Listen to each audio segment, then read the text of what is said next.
Yeah.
You're Russian? Oh, yeah.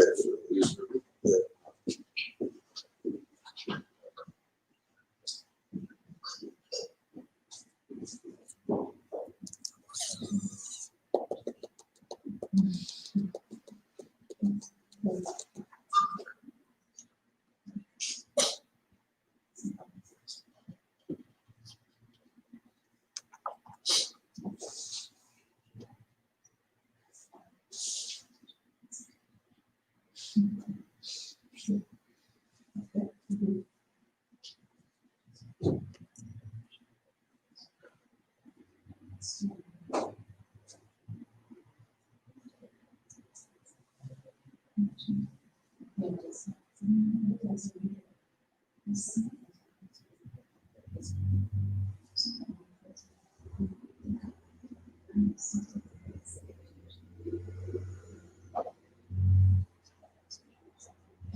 Often to the word Christian.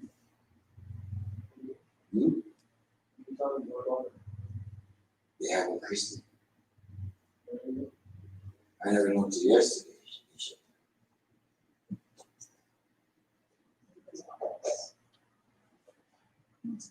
Which part of it?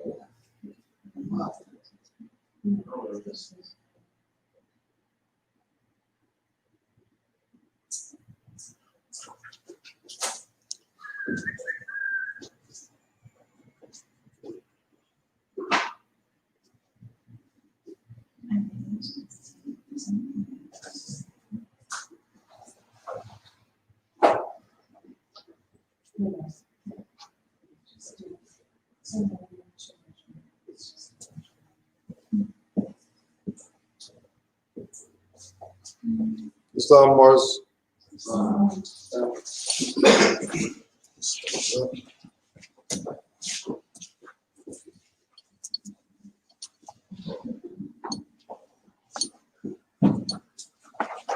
five on the left, two on the right.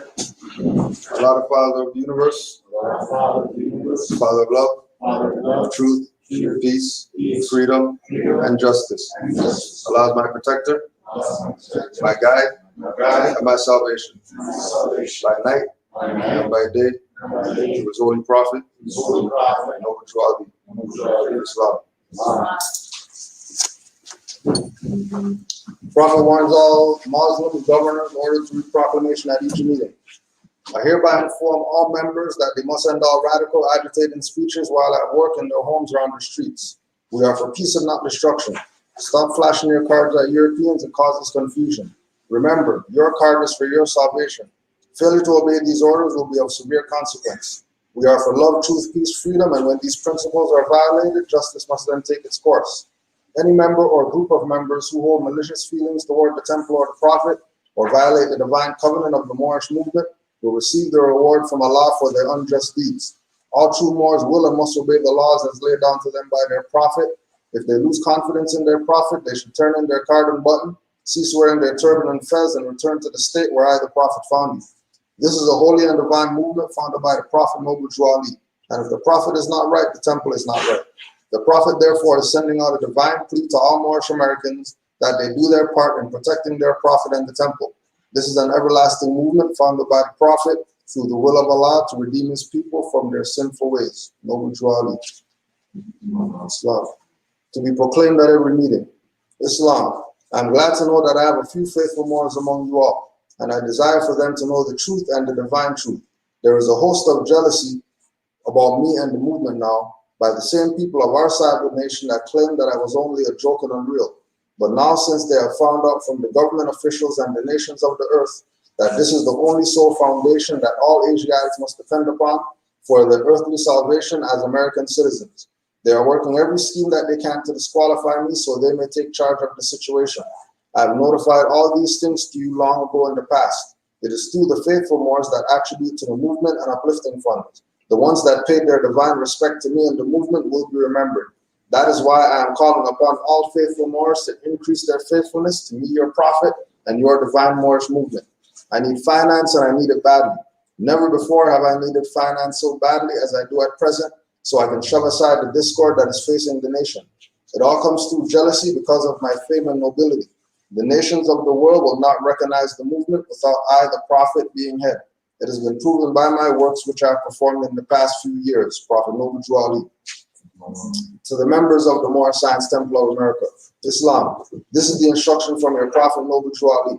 Be faithful unto your forefathers' divine and national creed, that you will be blessed for your good deeds that you sow in the flesh.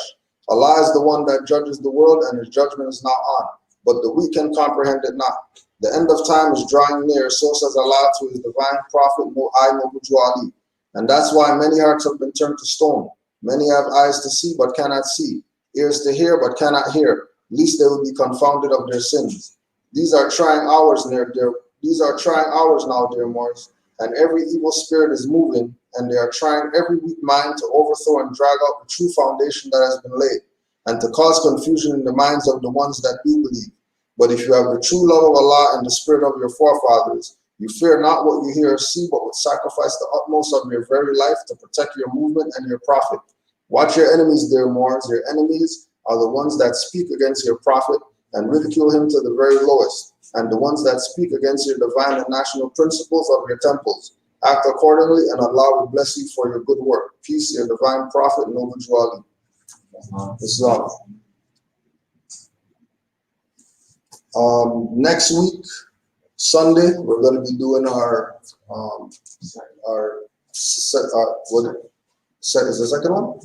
Second autumnal equinox walk on the Beltline, which is Davisville and Young area is the starting point of the Beltline. We did it before, yeah, and it was freezing. It was freezing that one time, but it worked out well. So we're gonna hit that up again. Next week Sunday, meetup time is Islam. Meetup time is gonna be about 10:30 was it last night? 10:30? 11? All right, so 11 o'clock meetup. The walk is probably what, half hour one way, half hour the other way or something? 40 minutes? Remember, you don't have to, you won't, since they're doing the class on Saturday, you don't really have to stop off at the park, right? Yeah. It's a lot more. Yeah. So that's going to be next week. And then the week after that, we're going to have our autumnal feast, which are just going to be, we have 5 principals doing some catering, and it's just going to be a chill day. I don't know who was here for the snowstorm day the last time when we had the last one. And it was a snowstorm. Except for, most of the Asian ones, right? Yeah. That one in the Eastern. Where was that? No, it was here. Oh no, it was here. Not the 5 principles one. Yeah, just the temple one. But yeah, there was a snowstorm or something the last time when we had it. So that's sort of Saturday. That's the Sunday after. The Sunday after. So next Sunday is Beltline. We'll send out the email for that, and then the Sunday after we're going to be here, but it's going to be our autumn feast, and then that's going to be, what were we saying, 10 donation or something? Yeah, I know, maybe we'll, or 7 or something like that. But we'll organize with all that, and then you'll get your regular your food, your drink, and whatever else is offered. well, we should probably be getting at least some idea of numbers, right? Yeah, To yeah. the email, I guess. So we'll once you send the email out, we'll get everybody to respond and let us know what numbers we're looking at, so we can have enough for everybody to eat. So that's going to be 2 weeks. We also wanted to get some of the faculty to just talk about yesterday, how you thought it went, and yeah, if you got any word from the children too. You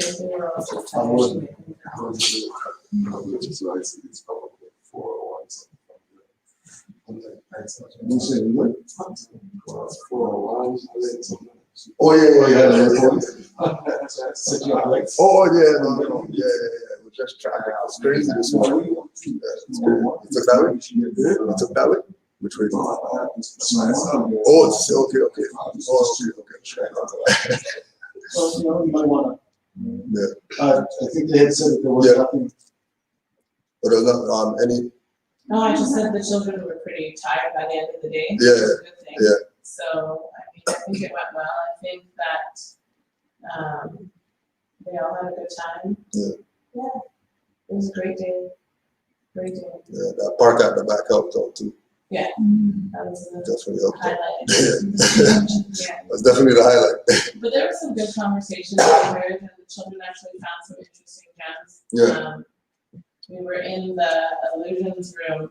I was in there with Marley and some of the older children, and they were reading things and having, little conversations with one another, and it was interesting to hear them take what they were reading and apply it to what they know. Yeah. And then they were sort of offering different opinions about certain things. It was interesting. Houdini brought up a lot. Oh, yeah. Yeah, I was recording a conversation as well. I was recording, the Houdini, they had like 7 or 8 different Houdini Yeah.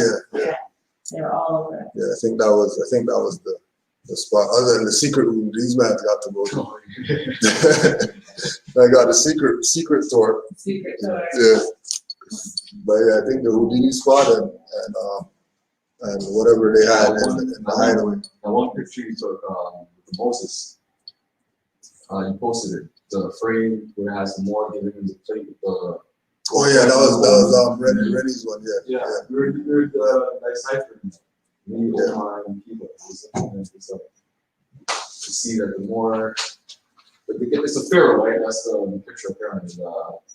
The crown, the king is in the chair, and the crown broken because Moses broke Pharaoh's crown. Yeah. Mm-hmm. And then Moses have to eat whole or something like this to see if he's good or bad for whatever reason. So from that point, I guess he was acquitted for destroying the king's crown and like that. And the portrait. It's interesting. Yeah. Mm-hmm. Lots of turbans in that picture. Yeah. That's the pyramid in there. Yeah. Yeah, the turbans. Yeah. No pyramids, just the same. No, there were a lot of things hidden, little things, like even in the African exhibit, some of the art, if you could zoom in on a lot of the art, it looks like it's just decorative thing, but it looked like hieroglyphs to me.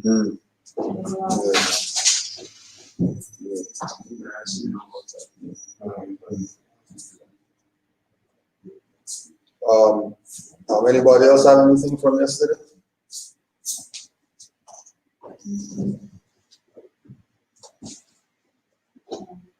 Great day. Great day. The children had a great time. Really good. We wanted to go over some of the Moorish literature, Noble Dwali's literature, just so we can get some perspective with regard to certain things. One of the things that came up in some dialogue with some Moors was how come certain things were put out, as far as like one of the questions was with the additional laws, and then in the Moorish literature, certain articles that were put out, what was the purpose of some of those. So we'll just go over some of those. We're going to do our Red Book reading and our Holy Quran reading. And of course, if any questions or thoughts pop up, feel free to put those out. When you go through the literature, there's a couple that are relative to warnings by Noble Juali, or orders by Noble Juali. One of them is a warning from the Prophet for all governors and grand sheikhs and head officials of all temples. Now remember that as far as the whole thing with the different titles and you know, official positions of the temple, remember in the Red Book, we were put out that the priesthood is dead. So being that the priesthood is dead, everybody has to be their own priest.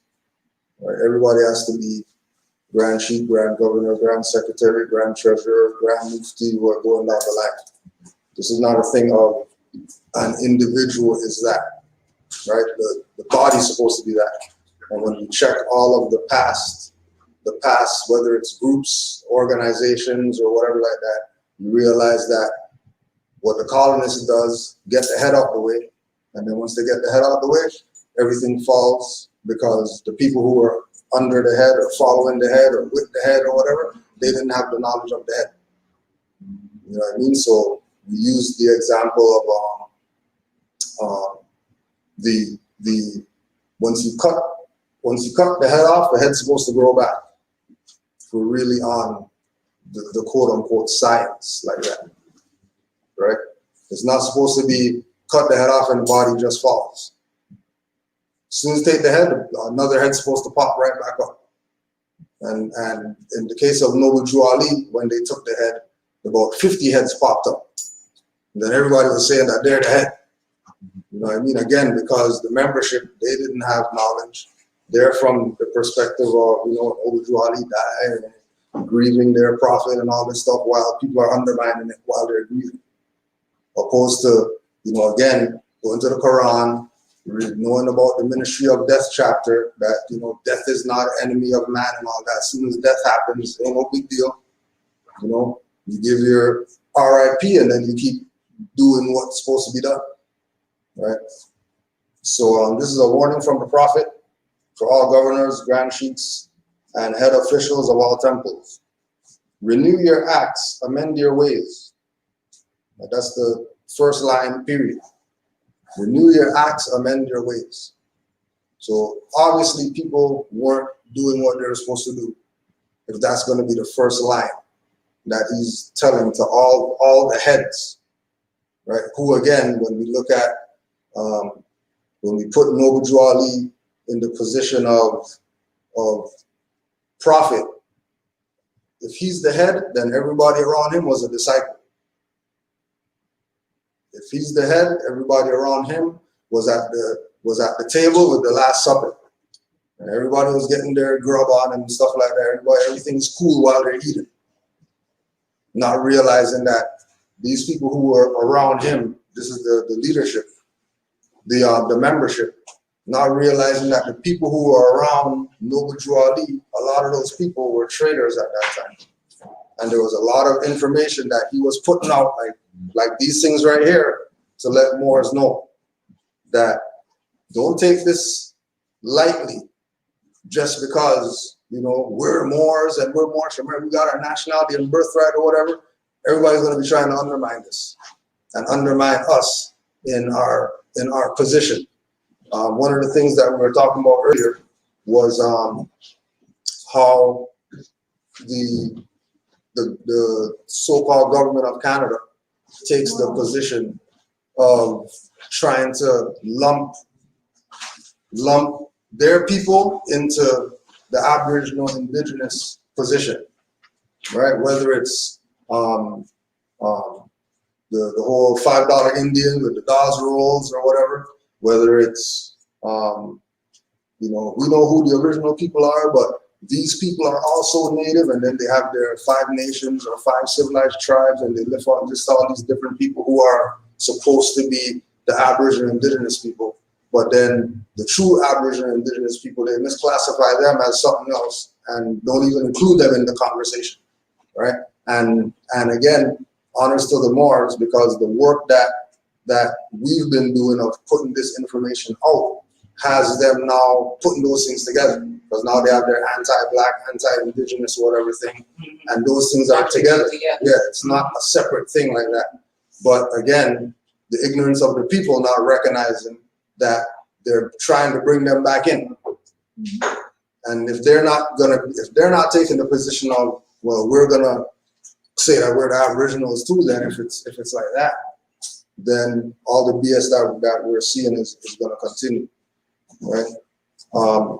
Renew your acts, amend your ways, because the great conference is on its way, and in it is where the law will be enforced before the great grand body. Right? So this was October 26, 1928.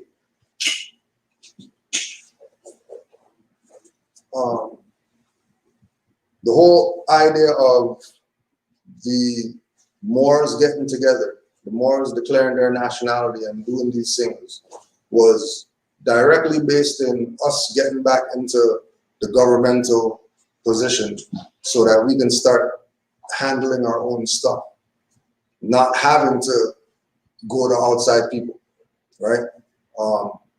The idea of convention was all the Moors, all the different bodies of Moors coming together so that we can, see what's going on in all these different territories or whatever. Everybody bring what they're doing. If there's anything to add, here's the stuff to add, and then you go back to your territory and keep up with the work.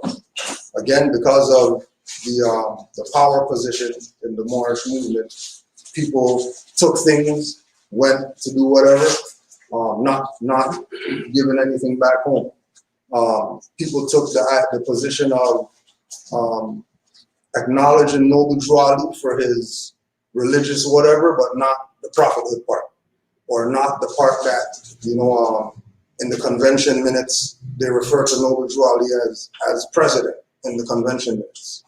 Now, if they're calling him president, and then they're talking about, we have a constitution, and we have a flag, and we have all these things that the other guy who says that he's president has, then he's letting us know where we're at. And again, because of the mindset of the people at that time, they didn't even really get that was going on, right? That when Drew Ali said, bring the people back into the constitutional fold of government, it was really bringing the people back into the constitutional fold of our government, not U.S. or Canada or whatever. It was bringing them back into our fold. Because again, we had our own governmental structure going on. All the different titles, Grand Chief, Grand Governor, whatever, is the same thing as Governor General, Prime Minister, and all that, right? The continuance of the present officers in the temple will depend on your past good work. Those who have been delinquent may now know that they will not be tolerated any longer, because this great divine and national movement must move on according to law. These things shall be proclaimed. Right? So again, the idea again that the individuals who are in question during the time of Noble Drew Ali, the people who are in question got checked by him, not just in some conversation, in documentation signed by him, and then sent out to all these individuals so they know that he's talking to them. It wasn't a thing of them not knowing that he knew that they sold out. Them not knowing that he knew who the traitors were, right? Because Drew Ali even said, I know where all the Moors are amongst the ranks. Whether you're a faithful Moor, whether you're a traitor, whether you're loyal, whatever it is, Drew Ali knows where everybody is on the path. And the people who are the people who lost most by this were the membership that didn't have the knowledge of this. The membership who said, well, you know, Noble Drew Ali transitioned, and that guy over there says he's Noble Drew Ali now, so we're gonna go over there. And then that guy says he's Noble Drew Ali, so we're going over there, because, you know, it's gotta be Noble Drew Ali, because those guys were around him when the individuals were supposed to take that on themselves. They were supposed to step up. And they lost out because they didn't step up. They didn't realize the power that he had given to them during the time that he was even around. So after he's gone, there's definitely going to be no power there like that. Because the people who all these things are talking about, renew your acts, amend your ways, were all the heads that were vying for power when he transitioned, and that were vying for power when or before he transitioned. And they knew that it was coming, just like Noble Drew Ali knew that it was gonna happen, which is why he even put these things out, to get all the members in the right place. Prepare them. There is no favorite in any of the temples, for the law is laid down, and everyone who claims a part of the work must be governed accordingly.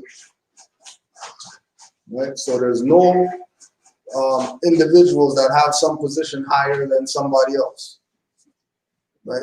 This is why, for example, with when you look at the whole thing with different bodies of Moors who popped up, or different leadership that popped up, or whatever like that, all these people thought that Ibili El was a favorite. They thought that, oh, well, because Noble Drew Ali picked him, he liked him the most, or whatever like that. No, he knew who all the traitors were. That's why none of them got picked to be a position, right?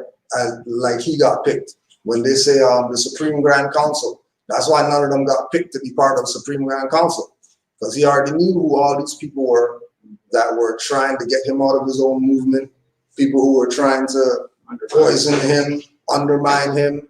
You know what I mean?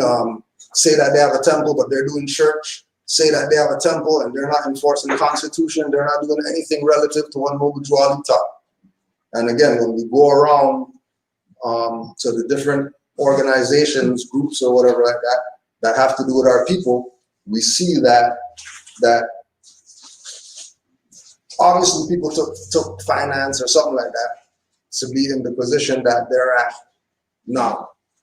If we use always Nation of Islam as an example. We know all those people came from Morris Science Temple. We know that they were running the temple in Detroit. We know that there were few thousand members in Detroit only. And after Noble Drew Ali transition, those people just took down the sign and put up a new sign. And then a few years later, they got rid of nationality cards. A few years later, they got rid of pheasants. And then now they're the #1 conscious whatever. They can get Washington, D.C. and all that stuff to go do stuff. And nobody's not recognizing that these people are working with the guys who are enslaving us mentally, spiritually, emotionally, or whatever. Right? To that. Go ahead, Mark. They take down the signs, and it's the same thing I always tell these Islamic people. Muhammad, he raised our face, where is yours? What happened after he enchanted? What happened? You know, it's the same thing they do over there too. After he left, they changed everything. And then remember that they actually did that when he was around. When he was around, Yeah, they did that. yeah. He was one of the ones. Really? Right? I thought it was after. Because remember that you know during Elijah Muhammad's reign as the leadership of the NOI, right? There was prominent people who were in and out of there. There was people who left that because they realized, hold on a second, this is not what this is supposed to be. You know, he had sons that were NOI that left while he was there. Now, if your son's leaving your stuff, you're probably a fraud, more than likely. More than likely, right? When you look at the whole thing with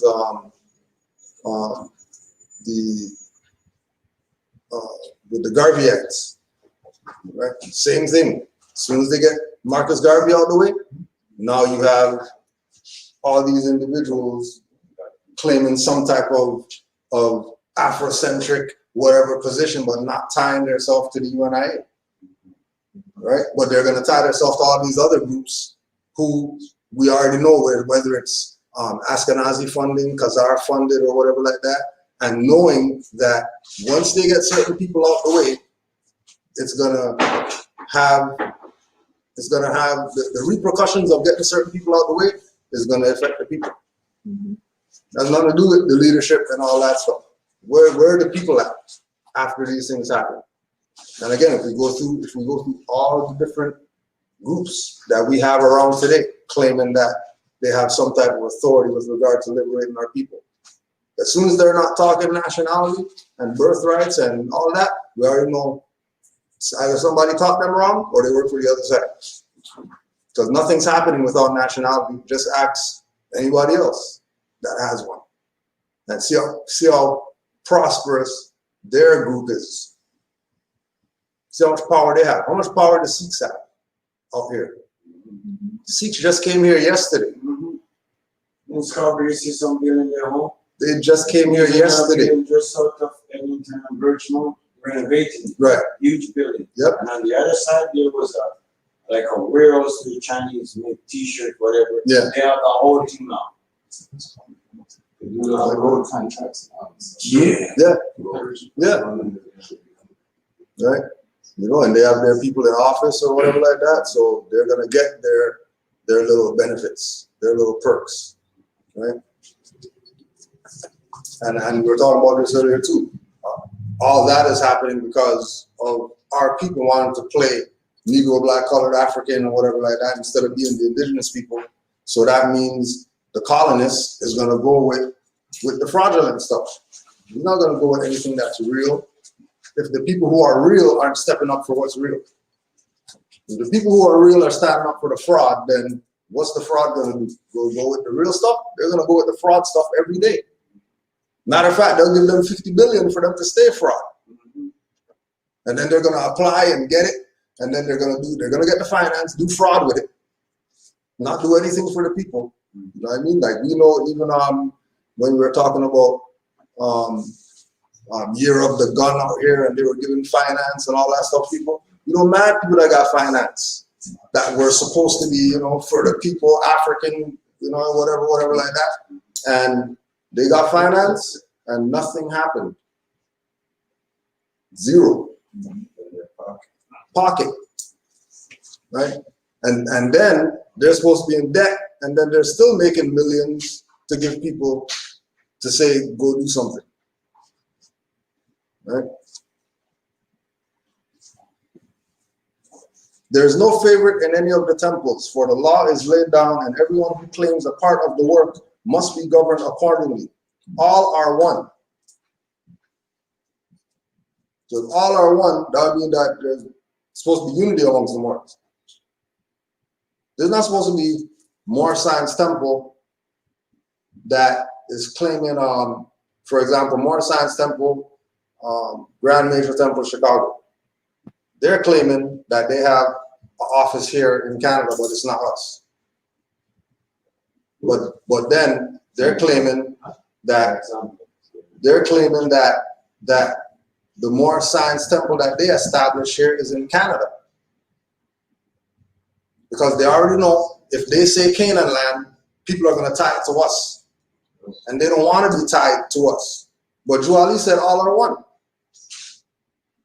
Now, because of the sellout, we know why we don't want to be tied with them.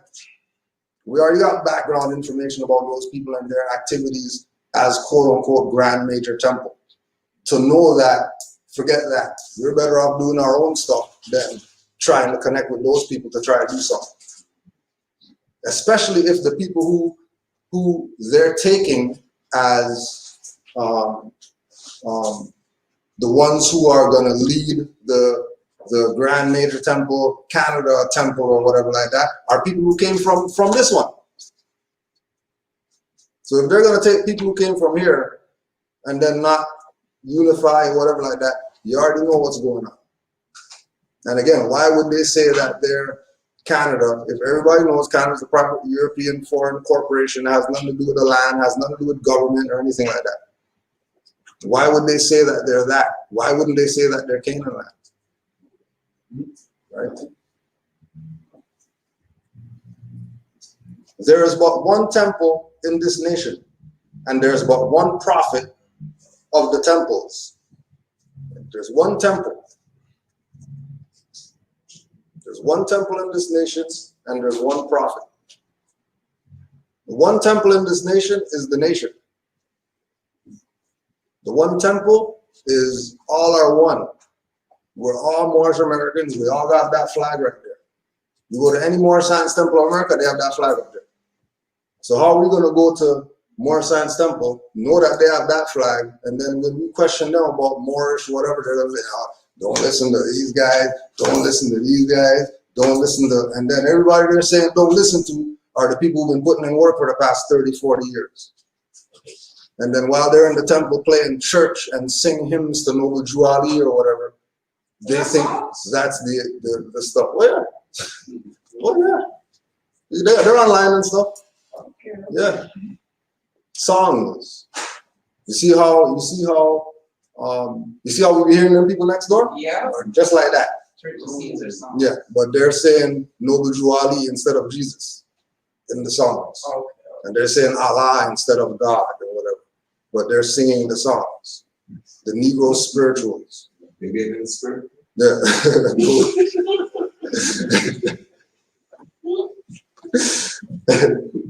Holy Ghost touch them.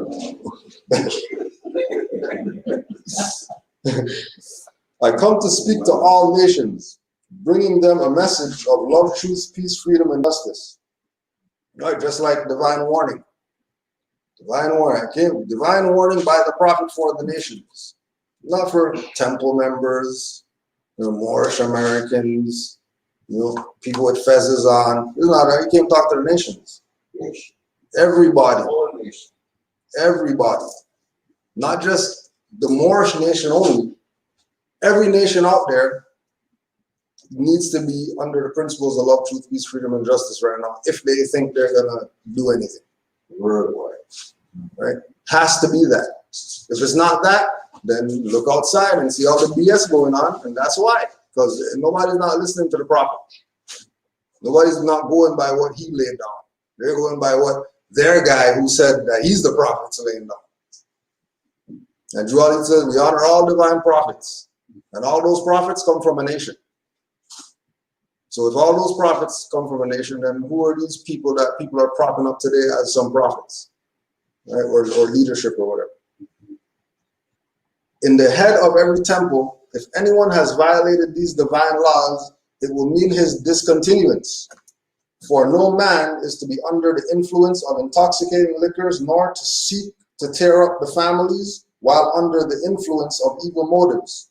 Nor must he speak anything that will prejudice the minds of the public against the divine movement.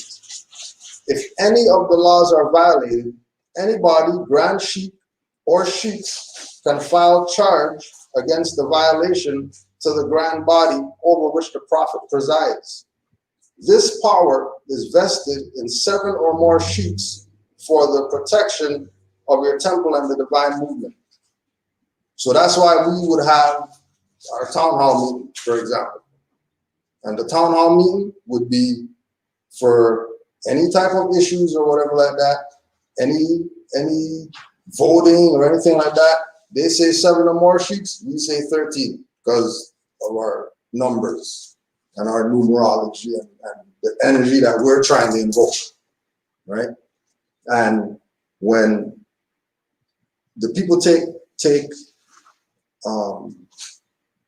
the laws that were laid down by Noble Drew Ali, it doesn't just come with the words on the paper or whatever. There's energy behind all this. There's a frequency behind all this. So once we realize what the frequency is behind what he's saying, then once we put it into activity, it's supposed to manifest something, because it's not just dead words on some paper.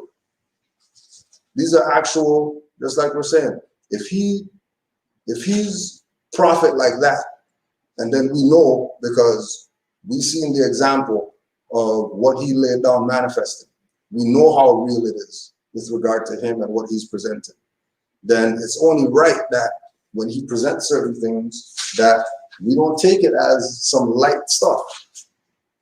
Take the stuff extremely serious. That, you know, if for example, if you're going to do whatever it is you do, you know, you're going to go do something out there, it should be considered to, you know, put the prayer in the ethers, so you have some protection. If Allah is our guide and our protector and all that stuff, then we should probably be invoking that on every chance we get. The stuff is crazy out there, right? Any questions or comments?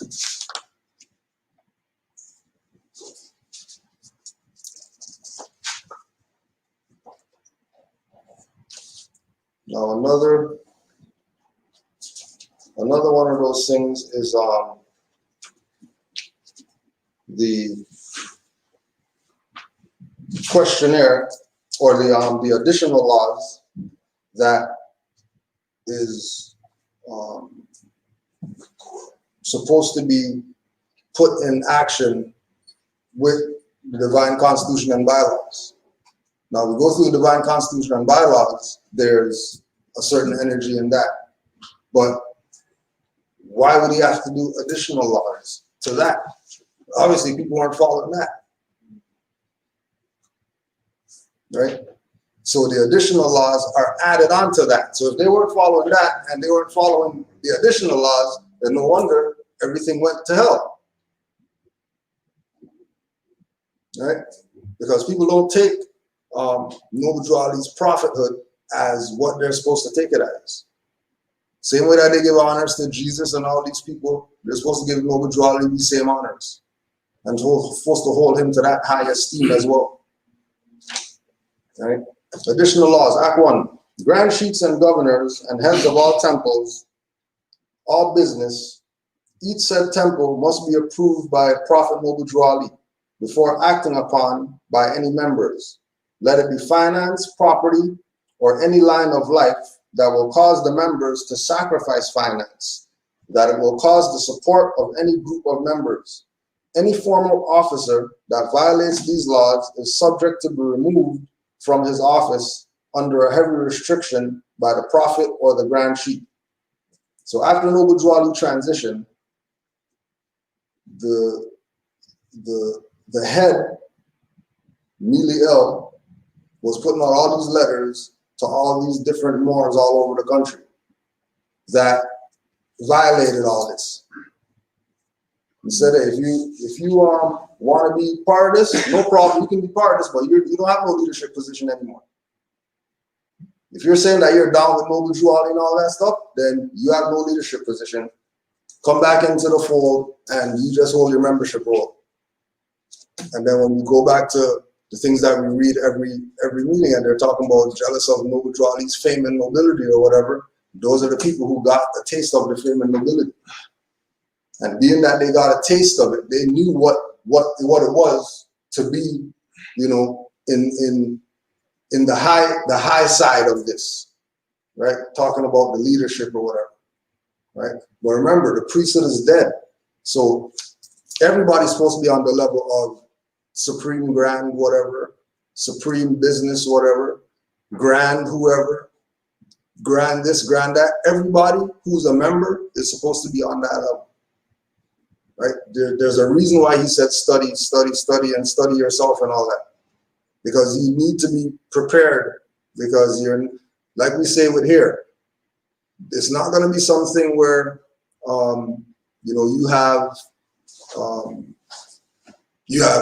court date, and then 50 more are going to court with you, and that's going to have some impact. But they're not even letting 50 more in the room. It's not happening. They pulled the same stuff with Jamal and with Rise of the Moors. Got all these Moors went to court, and then they said, oh, no, sorry, we only got 2 people in. No, you know, stuff still didn't happen. They still adjourned and all that because they don't want to deal with it. They really don't want to deal with it like that. But, you know, every man is supposed to be their own priest. Everybody's supposed to have the knowledge, right? It's almost as if, you know, people have this thing that they're going to get challenged or something like that, and they need somebody to talk on their behalf or whatever. No, you're supposed to be studying so that you talk on your own behalf. Because this is your nationality and your birthrights. It's not Cujo's birthrights. I got my own. You got yours. And then yours is for you to exercise what you will. Once you do the principles and all that, shouldn't be no issues. And you shouldn't have any issues. And as soon as people have issues, know that something along the line with regard to the principles or whatever like that, they might have slipped up on. They might have not studied something as much as they should have or whatever, right? They might have, you know, thought, oh, that's something small. I could just do that. No, you can't. Stuff doesn't work like that. This is tightrope walking. Now it's going to be on the tightrope, on the tightrope. You're not going to do that. One foot in front of the other, toe touching heel until you get over there. And if you're tightroping over some Niagara Falls or something like that, trust me, you're not doing some la-di-da on the tightrope. You make sure you're balanced. You're going to make sure everything's straight before you even attempt to go over.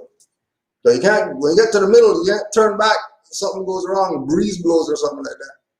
You better know how to catch your balance when the breeze blows on the tightrope. Right? And then there might be purpose breeze.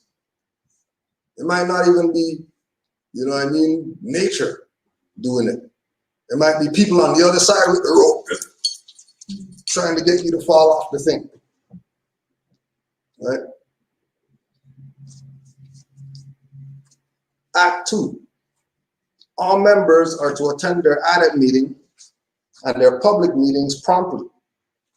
If a member is found standing around on their meeting period, shall be fined 50 cents on the first case, and on the second he will be fined $1, which will go onto your emergency fund. If a member is working, his monthly dues must be paid. If he has money in the bank, he must subscribe for as much as he is able to the Moorish Uplifting Fund, because it takes finance to uplift the nation. Okay. So think about Drew Ali's time, and he's going to visit all the different temples or whatever, right? And there's a temple here, and he walks in the temple, and there's people just standing around, not doing anything for the movement. You know, like let's say walks in and there's dust on something, or something's out of order. Picture on the wall, upside down charter on the wall, and nobody's thought, hey, you know, let me just put that charter right side up. You're going to be fined. And again, the fine is gold and silver those times. They're not dealing with fiat. 50 cents and $1 back then is not the stuff that we got today. That you getting fined at is a big deal. That's not just some stuff, oh yeah, just go to a party, ding, ding, ding, and just put it in the pan. Right? That's an issue. If you get charged some $1.50 gold and silver as a fine. Right? Again, going back to the literature, that's why it said in the literature that the Europeans went to an old sheik and asked the old sheik, yeah, we need some Moors to help us build up this nation. And the old sheik said, oh, you see those Moors over there? Take those Moors over there because they're not going to do nothing anyways. Right. Go take those Moors that are standing around on their posts. Go get those Moors. Right? If a member is working, his monthly dues must be paid. And if he has money in the bank, he must subscribe for as much as possible, or as much as he is able, to the Moorish Uplifting Fund, because it takes finance to uplift the nation. So when you look at the example that we use is Jesse Bingham, who was big banker guy of Chicago that was down with this. Now, if he has it like that, and he's subscribing to what he can, right? He has the ability to put in everybody's dues. He was big like that, right? Now remember, this is 1920s. 1920s, somebody who looked like us had their own bank in Chicago. Not their own bank like we're talking about, like when you go up at Caledonia, the Scotia Bank right there, the one floor or whatever. He had the skyscraper bank. He had a bank like that. Jesse Bingham. You could look him up. Okay. Now he was part of this. He wasn't an outsider. He's at the convention. He's in the pictures with Noble Juali and all that. And he was subscribing to everything that he had to put in.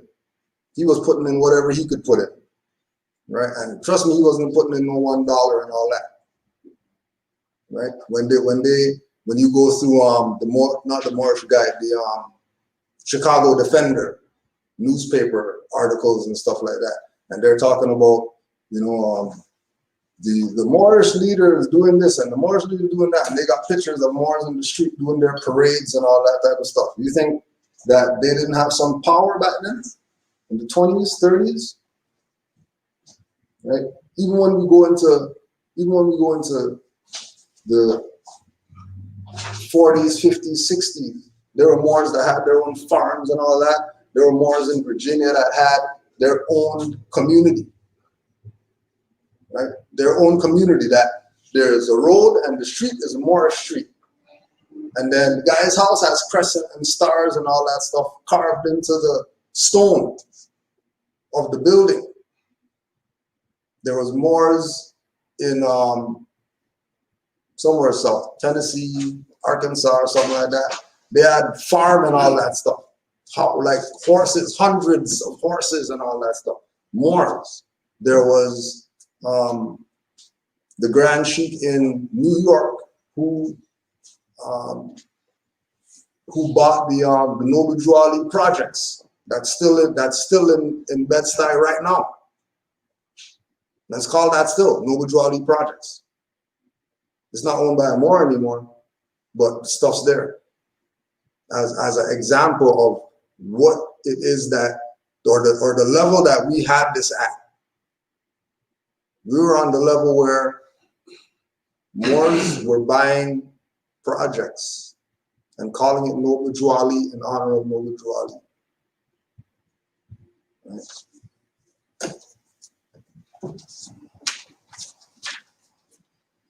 Act 3. It is the lawful and divine duty of every good member, if he is able in finance, to aid me in saving the nation. And if he does not, he is an enemy to the cause of uplifting his own people, and justice must catch you. Let it be he or she according to love, truth, peace, freedom, and justice, as I have the power invested in my hands, and I would have to enforce the law in order to save the nation.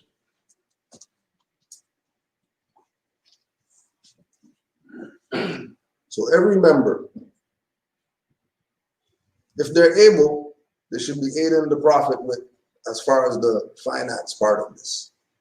It's finance to uplift the nation, and if the people are going to be saved or whatever, it's going to be based in finance. And again, if it's a situation where they don't got finance, then there must be some other way that you can get involved. There has to be some other way that you can input yourself. Because to take this as light, again, if he is able in finance to aid me in saving the nation, and if he does not, he is an enemy to the cause of uplifting his own people, and justice must catch you. Must catch you.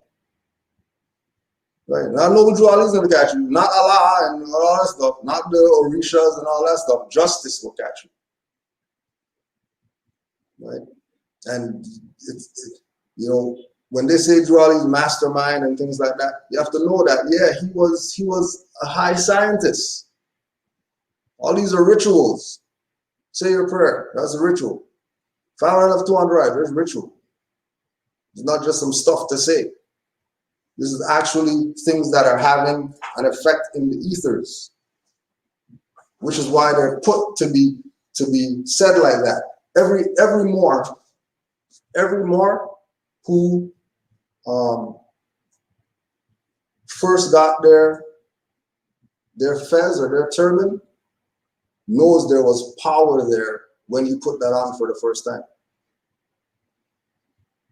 So something happened. There was a different frequency with you putting that on than you put any other headwear on ever in your life. I think this is not something that's geared in divinity and led by that type of power or force. It is. It's that serious, right? We had Moors. There were some Moors near Milwaukee. You could probably still find the video on YouTube. Brother Casanova Bay had put up a video, had recorded a video of a brother getting his fez for the first time. And, you know, even before the fez came out the box,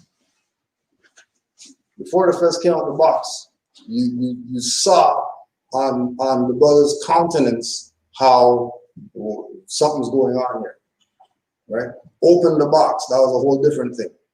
Then open the box and then take out the fez and then the red bag and then open the red bag and then that was one thing. And then taking out the red bag and then it's wrapped in the white paper and then you got to take the white paper off, and it was a ritual. This is how we have to look at everything that Noble Juali presented. That everything is ritualistic and not, you know what I mean, some devil worship, whatever ritual, right? Stimulating the ethers ritual. Things that we do as Moorish Americans that we would have did as black, they don't even match up. You do something as a Moor, you do something as Negro, black, colored, African, or whatever, it's a whole different energy. We know this even from just dealing with individuals, right? You know, there. I think it was Brother Yusuf that was talking about going to a store one day with a fez on, go to the store one day with all different treatment, like absolutely different treatment. The baseball hat, whatever, getting followed around the store and all this, and the quote unquote black treatment, and then go in there with a fez, and now he's a diplomat, he's a dignitary, he's a prince of somewhere. Oh my gosh, where are you from? And all this, bowing down and all that stuff. Salam, waving and all that. Yeah, I like your hat. Right? Because all this is ritualistic. This is not just put on some fez. That's why there was even some ones who, they were on some, well, I'm not getting my fez yet because I don't think I'm ready for that and all that stuff. 3-4 years they're studying before they get a fez. And then when they got it, it was a whole different thing.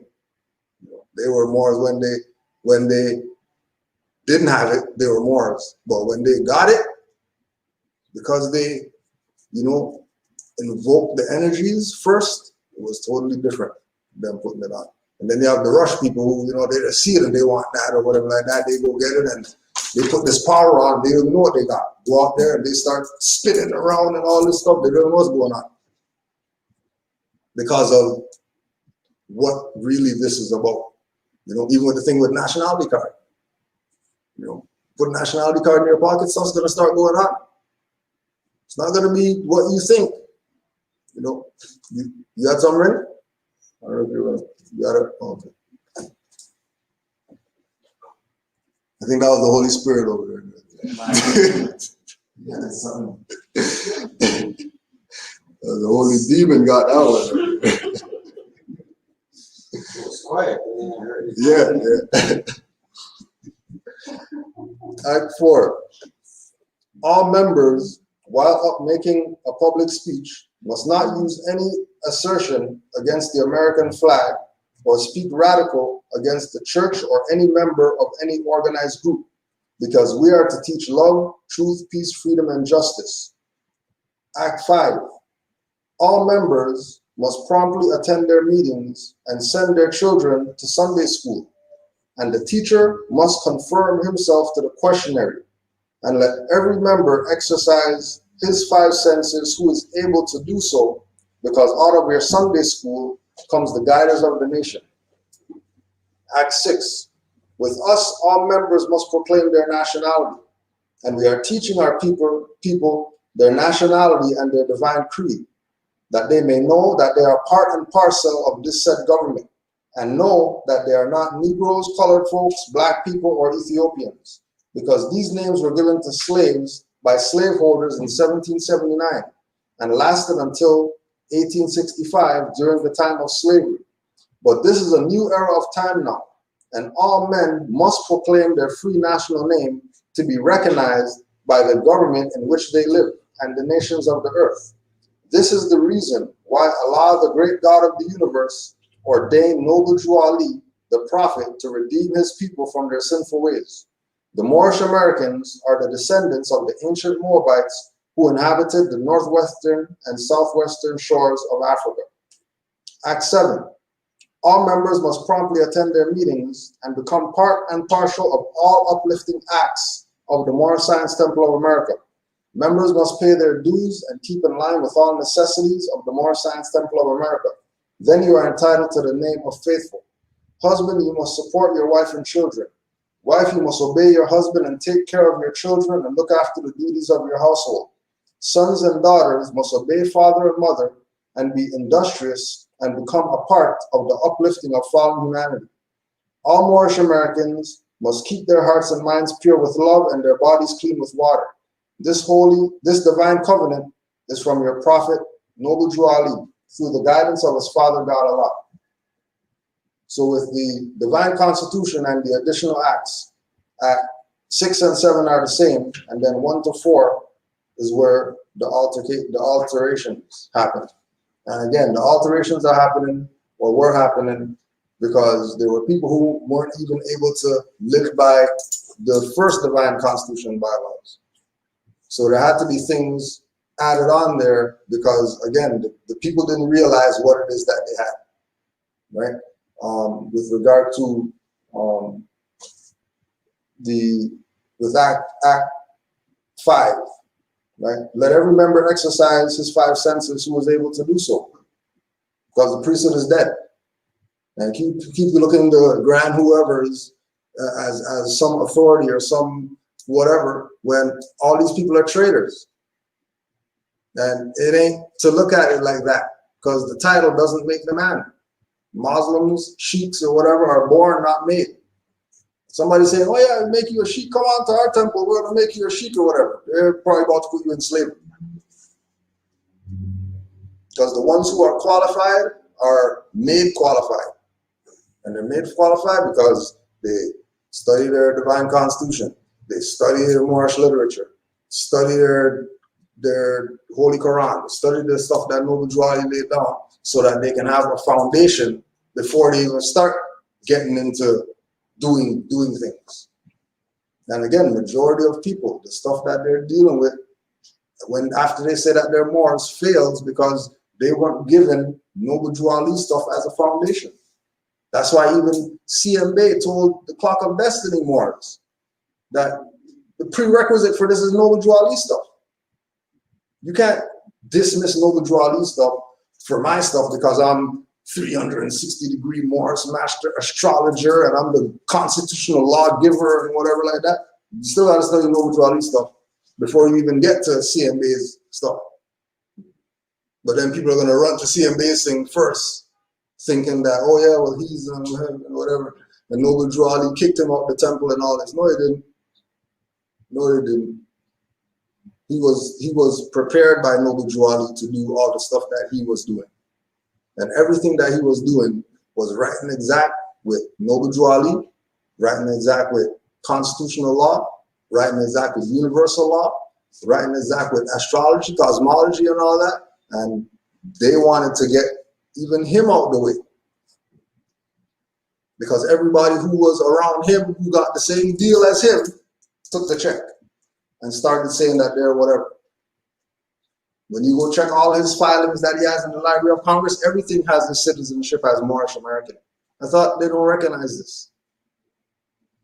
If his stuff's filed in the Library of Congress as Moorish American, and Library of Congress is the Alexandria of this day and age, and they have Moorish American in there, how is his stuff in the Library of Congress as Moorish American, and then Noble Drew Ali's death certificate says he's a black guy?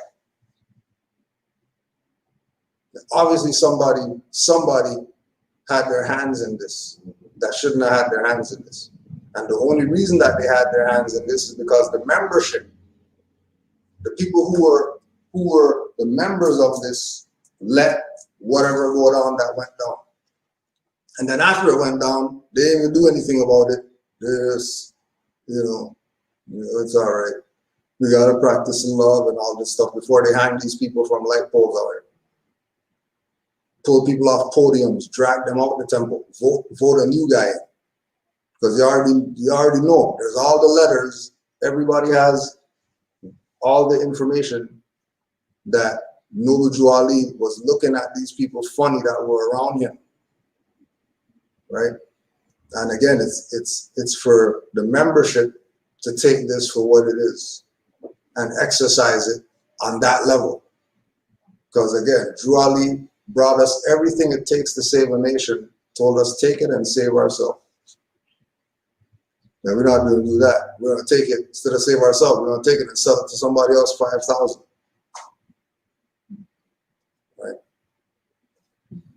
And just speaking on that, got a call in the week. Got a call in the week from somebody, had some different group of Moors out here that are doing some real estate, whatever, help you get a house or something like that. These people got 6,200 taken from them by some people who say that they're LDAs and all that stuff out here, but they got some housing scheme that they're running on people now. Because the paperwork scheme, you can't do that. That's shut down. But these aren't the people who are doing the paperwork scheme for this is a different bunch of people, right? Again, because the people they're not showing themselves approved. They think that this is something that somebody can give you or that they can buy. And then they're going to say nationality and birthrights. But if you're talking nationality and birthrights, you can't buy this. And then somebody who's trying to sell this to you, you should be looking at them weird. As soon as they tell you something crazy like $1,000, 500 or whatever, for some documentation or whatever, that's Moorish. Right? It's a con. Because this is about showing yourself approved. This is about you getting to the level of whoever you look at. If you look at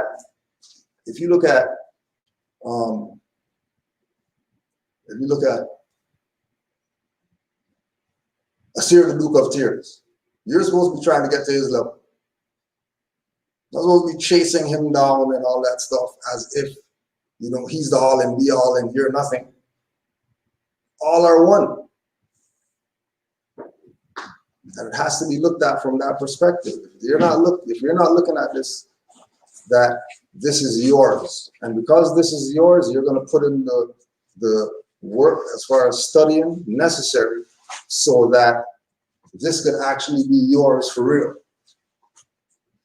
Right? And again, once you're doing what you're supposed to do, as far as getting your mind right, getting your energy right, then this stuff is going to work like you never saw something work before. Now, any questions or comments?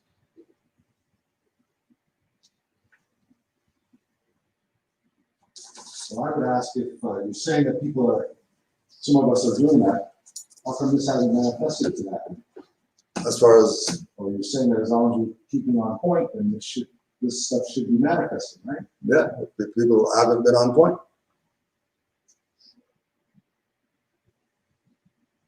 Right? 5 people on point, they ain't gonna cut it. This is the nation. So it's a numbers game. Right? Well, To some degree. Well, is it really? Well, to a degree, because this is your birthright. So for myself, I ain't got no issues with anybody. I don't have no issues with no highwayman. I see them. I don't have any issues with no tax people. I deal with them. I have no issues at my work or whatever. I deal with them because I know about my nationality and birthrights. But the whole purpose of this is to wake everyone else up. Yeah, but they have to want to wake up. You know, it's like that guy who, you know, you go in there, hey, wake up. The guy's sleeping. Hey, wake up. You're gonna have to throw water on the face. Oh, that don't work. You have to. We're kind of following. But right back. have a full conversation. Right? Right. So yeah, it's you know, because of where we are with this, right? Because of where we are with this, everybody's not gonna get this how they're supposed to get it, right? Because we have too many different bodies of Moors that came trying to say this is what it is or whatever, and once they deviate from the prophet, anybody that runs with them, those people are going to go back to sleep. They're going to automatically get played, and then they're going to say, well, I don't want nothing to do with this because this is what Moors are about. It's no different than when we say with the online people. People who think that, oh yeah, well, because a Moor on Facebook posted something, that means that that's real. No, it doesn't. That's virtual reality. How's that real? It's not real. That's just there for so you have a reference point. Argument Day publication is not real. That's just a website. That's all. But there's reference points on there that you're going to take those reference points and you're going to apply them. You're going to study them. You're going to get yourself in a place where, you know, this becomes yours. And then once it gets to that place, you're going to vibrate on a certain frequency. And then that frequency is going to draw other people who are also of the same mindset. And then once we have all those people on the same mindset, then we can get some stuff done. But as soon as there's, you know, like we say with the turnover, you know, if we have Juali Day and then there's 60 people, and then the day after Juali Day we have Temple and there's 5 people, obviously some people didn't get the message. Obviously the frequency didn't really vibrate with them to see what this is really about. Because from one Juali Day whoever's there that never heard about this before, that should be a sign to them. No different than when we went to Chicago and we went to the Moors there and just seeing Moors, not even knowing anybody or whatever, just sitting back and looking. What the hell's going on over there? Who are these people? Why are they wearing those stuff? How come all the women don't dress like that? How come, you know what I mean? Like, something has to connect. If it doesn't connect, it's probably because they're not ready. It's probably because it's not time for them to get this like that yet. But it doesn't mean that, you know, this is not gonna work, or, you know, because it's only one of us, it's not gonna, because this is your birthright. You know, this is your birthright. Once you realize that it's your birthright, then it's going to manifest some things for you. But again, because it's only you, there's also going to be some battles. Just because it's individualized. When we are a nation that's really not individualized. If Moor in Black's Law Dictionary is 100 bailiffs, then every Moor is 100 bailiffs. One Moor is 100 bailiffs to anybody who doesn't know anything about this. Right? These more. Any comments, questions? Well, I guess the question for me would then be: is it on the presentation, or is it on the individual, or is it both? I mean, for the people. Or for the fact that you're saying that on a certain day you'll have 60 people, and the next day you'll have 5 or 10. It's on those individuals. Because like I said, I didn't need to see this twice when we went to Chicago. I agree. You know what I mean? So maybe it's much more about the shepherd and the sheep, right? Yeah. Yeah. Like there was no need for that, for see this again. You know what I mean? You gotta get those up in there. This year, oh, you got problems.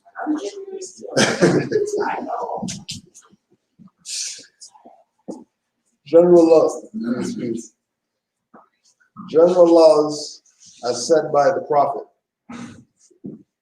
Friday, November 1928. Every temple and head is to function by words, deeds, and actions imitating the prophet, especially when teaching a group of Moors, any group of Moors. These are the general laws. The supreme laws will be handed to you tomorrow night. The Supreme Council will be chosen tomorrow, consisting of 7 men, tried and true, accepted by you, according to their works, words, and deeds. The head of all temples are to give an account once a month of all finance into the grand body. And the grand sheikh, sheikhess, governor, and grand governor of any said temple are to work hand in hand and intercede that the prophet is the law. They are to know they are a part of the law and must obey. The heads of all temples are to by force refrain from all wrath, words, profanity, and the malice formed from its members. They must live the life of love, truth, peace, freedom, and justice, and refrain from all alcoholic liquors or any other harmful things that will terminate to destroy peace or any other of the divine principles. They are not to contribute to anything that will cause the public to disagree with him or her. Same thing, it's amateur. No, it's there.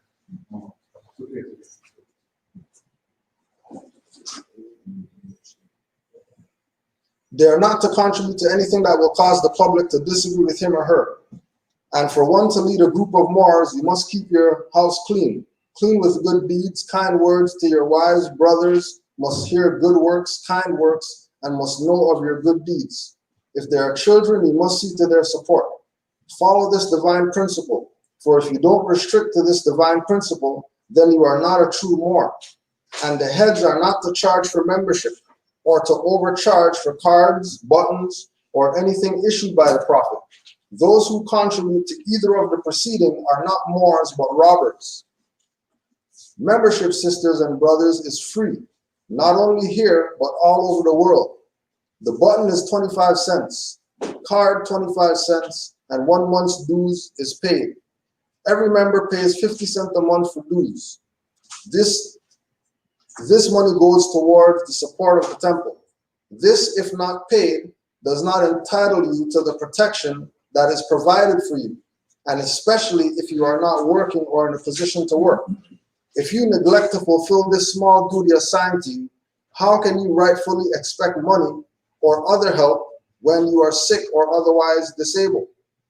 To be a real Moorish leader, you must study the Quran and the divine constitution that is handed down onto you by either prophet. The head of any temple can maintain an emergency fund which cannot exceed the amount from 25 cents to 50 cents per week per member. All public collections, dues, also go to the support of the temple and its domestic work. The head of every temple must by law obey the word of the prophet. And if any head leader or head of any temple fails to obey these laws, embezzlement is his charge and is subject to enforcement of the law by the grand body. And the penalty may be a fine or removal from office or being placed under very heavy restrictions of the law. Supreme words of the Prophet Noble Juali. Islam. Any questions, comments? One more and then we'll go to our red book.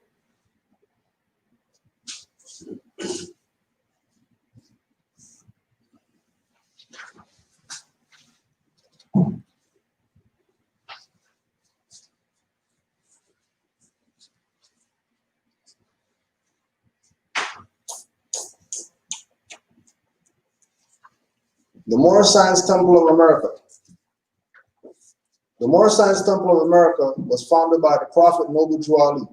Aside from the fact that it is a legally organized religious corporation, it is building on human needs.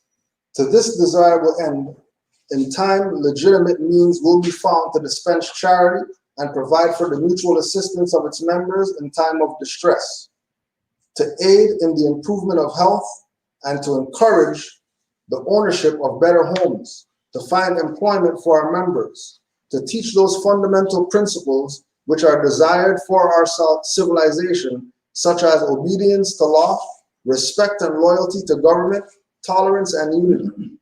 It is most earnestly hoped that the Moorish Science Temple of America will not in any way be confused with any Back to Africa movement. Such is not important insofar as American citizens of our group colonizing Africa are concerned. We of the Moorish Science Temple of America, like countless other American citizens, know that we must live together here in America in harmony, friendship, and goodwill, whatever our race and creed may be. It is only from a purely religious standpoint that we differ from a large number of our fellow Americans. We believe in and foster the Muslim religion. We believe in the principles of its teachings insofar they can be adopted to American life. We feel that the Christian religion is all right for those who prefer it. In America, religious freedom is guaranteed all under the Constitution.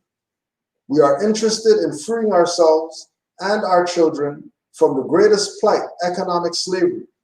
We believe this can be best done by encouraging, patronizing, and establishing our own business enterprises and cultivating our own acres of land. We welcome into our folds men and women of our group of all sections, all trades, occupations, and professions of sound mind and good character. We are friends and servants of humanity. We are dedicated to the purpose of elevating the moral, social, and economic status of our people. We have set about to do this through a wide and comprehensive program embodying the principles of love, truth, peace, freedom, and justice. Please, Mark. So based on those readings,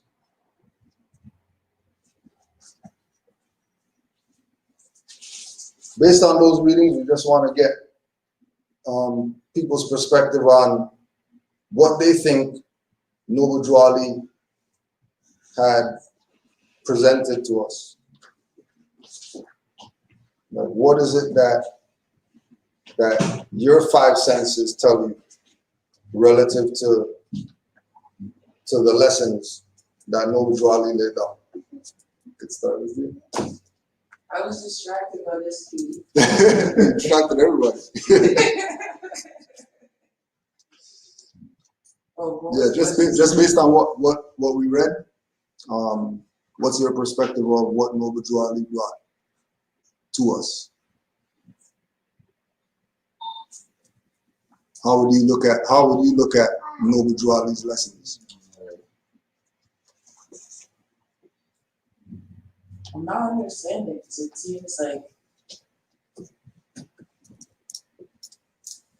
seems like it's already answered. From yourself? No, we're saying from yourself, based on everything we read. What do you get? Not what you got. What's your perspective of what was presented? My perspective? Yeah. What do those teachings of Noble Drew Ali mean to yourself? Well, I'm grateful for them. I'm very grateful for them because it's very holistic. And whenever I read anything that he has written, there's so many different ways that they can be interpreted. When you stand up and you break things down, I've read it before and I've gotten one thing. And a lot of the times you'll break it down further and there's still even more to get from it. I think it's important. It's current. It's now. I'm very thankful that it was all preserved for us. And I'm excited to see, more of us hearing the word also and feeling the truth from it and seeing all of the dynamics come together, because he was very thorough as how the organization should run, how the self should run, Islam.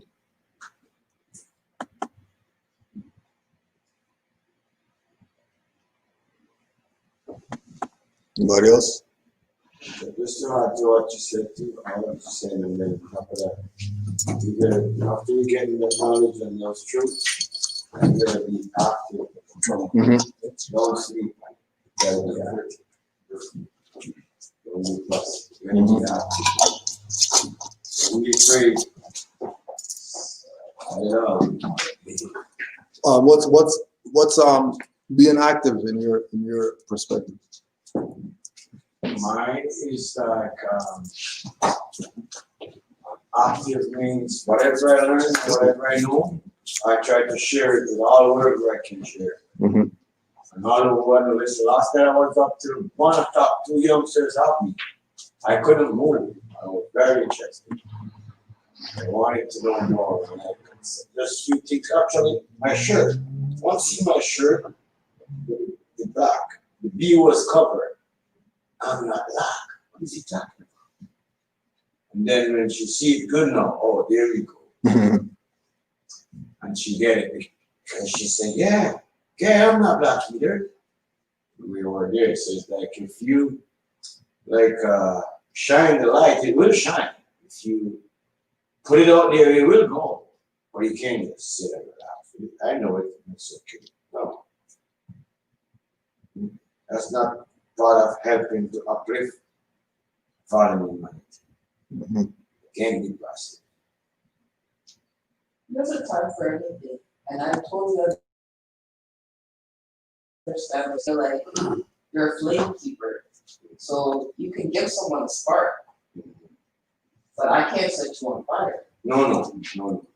But this is your act. You're the one with the fire. Exactly. So just keep your fire up and you're good. Exactly.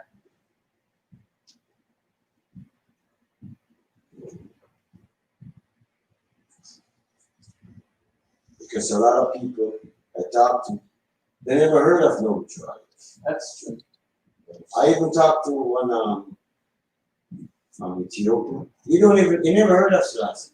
He was born here. Never heard of Selassie. Never heard of Selassie. He was born here, but his parents are from Ethiopia.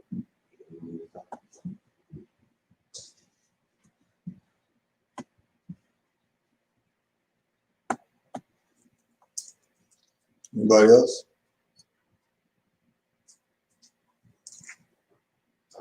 I think that Woodrow brought everything that we need. I was gonna say our protocols, but I don't think protocol fits. But I mean, we literally brought everything that we need. If everybody, if the masses, or even per se the masses, or sleeping wars and everything, were to be presented with the information, like if it were part of any curriculum or anything, then like even that alone would have such a transformation with change people, just because it's clear that everything's there. Once you pay attention and if you have, maybe I guess if you have common sense, then it all adds together. The dots connect. There's not really anything that's missing. If you cross your T's and you dot your I's and you're really studying what you brought, then the salvation is there. Yes, ma'am. Anybody else?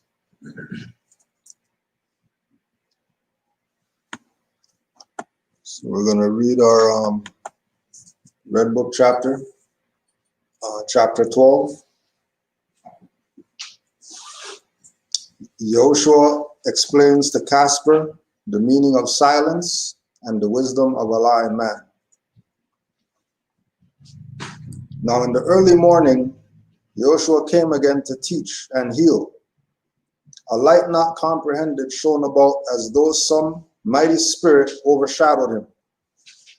A Magnus noted this and asked him privately to tell from whence his wisdom came and what is the meaning of the light.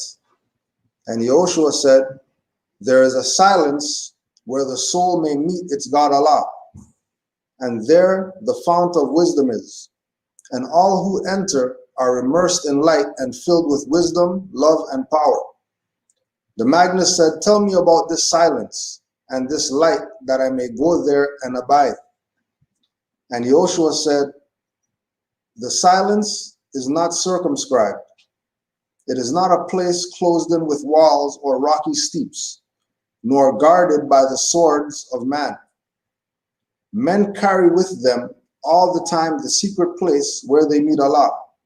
It matters not where men abide, on mountaintop, in the deep valley, in the marts of trade, or in a quiet home.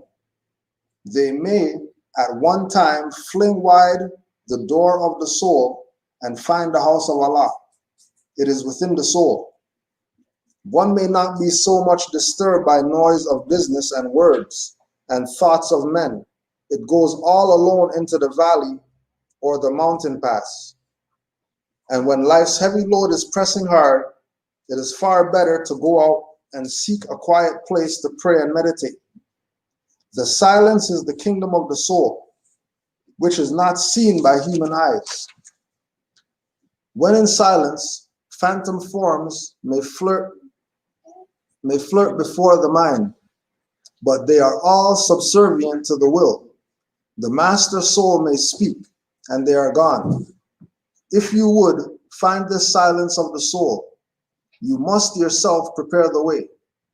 None but the pure in heart may enter here, and you must lay aside all fears and doubts and troubled thoughts.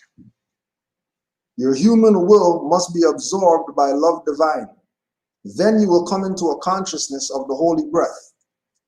You are within holy place, and you will see upon a living shrine the candle of Allah aflame. And when you see it burning there, look deep within the temple of your brain. You will see it all aglow. In every part, from your head to foot, are candles all in place, just waiting to be lighted by the flame torch of love. And when you see the candles all aflame, just look and you will see, with eyes of soul, the waters of the fount of wisdom rushing on, and he may drink there and abide. And the curtains part, and you are where the ark of Allah rests, whose covering is the mercy seat. Fear not to lift the sacred board. The tables of the law are in the ark concealed. Take them and read them well, for they contain all the precepts that man will ever need. And the ark, the magic wand, for they contain all prophecy, lies waiting for our hands. It is the key to all the hidden meanings of the present, future, and past. The cherubim have guarded well for every soul this treasure box, and whoever will may enter in and find his own. Now Casper heard the Hebrew master speak, and he exclaimed, Behold, the wisdom of Allah has come to men. And Yehoshua went his way, and in the sacred grove of Cyrus was met. He taught and healed the sick. Islam.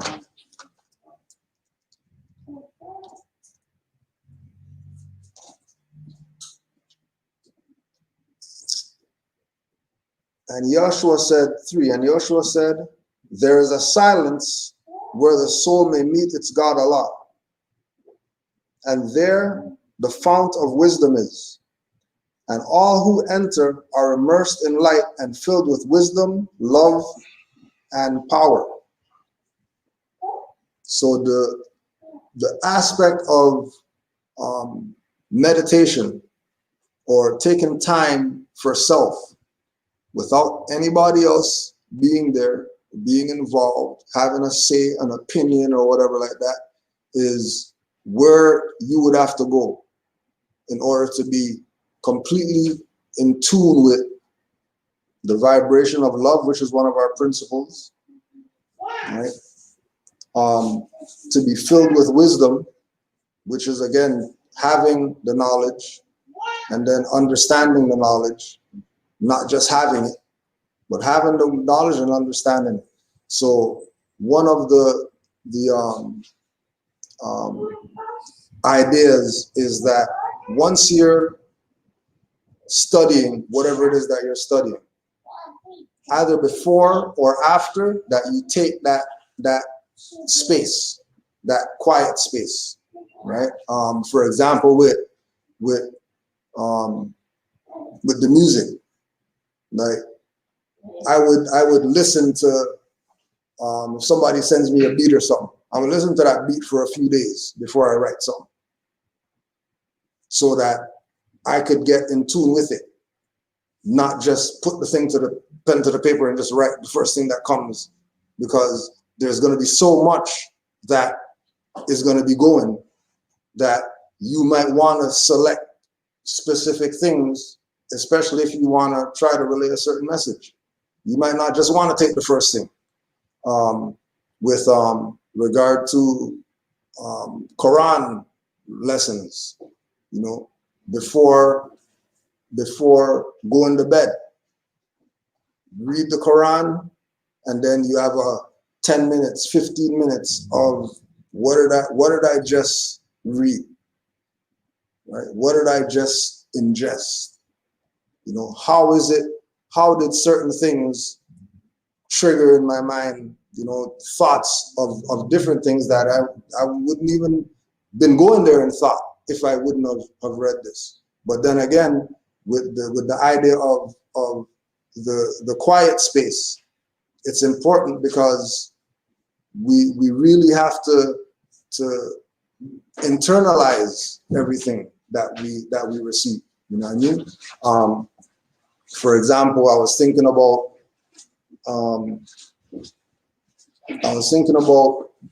the Quran today, reading from the Quran. I was thinking about reading from the Red Book and forgot to bring the Metaphysical Bible Dictionary. I know. that's why I'm saying that, right? Because that was in the meditation this morning. But I got caught up in the not really what I was supposed to be doing.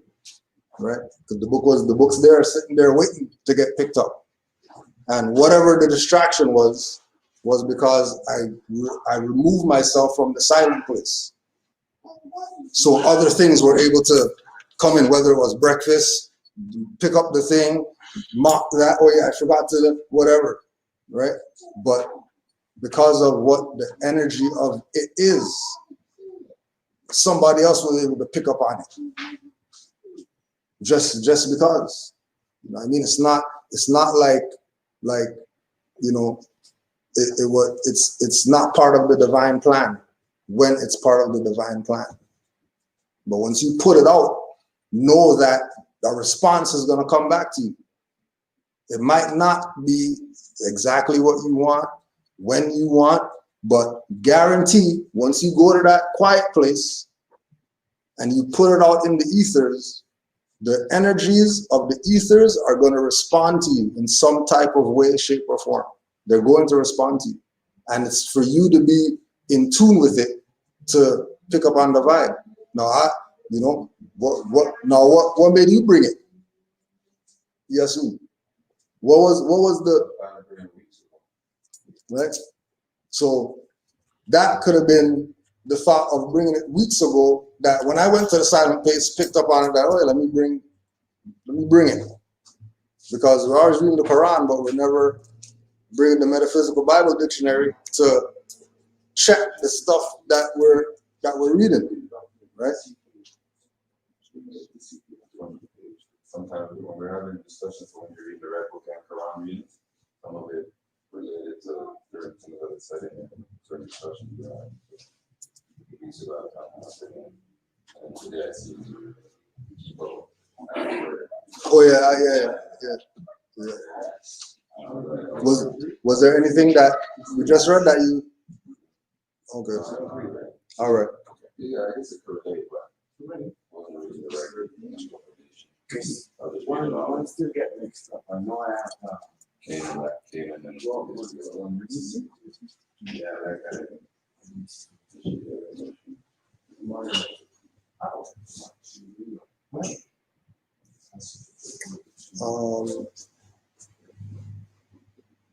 And Joshua said, the silence is not circumscribed. It is not a place closed in with walls or rocky steeps, nor guarded by the swords of man. Men carry with them all the time the secret place where they meet Allah. Men carry with them all the time the secret place. So it's not a place you're going to, it's a place that you are. It's not you have to be, at the, the rock salt lamps with the incense going, and then you have to be in the, behind the wheel you could be doing your meditation. Wherever you're at, you're in that quiet place because you are that place. You don't have to go there like that. You're the place. It's invoking the place, right? You had something there? All right.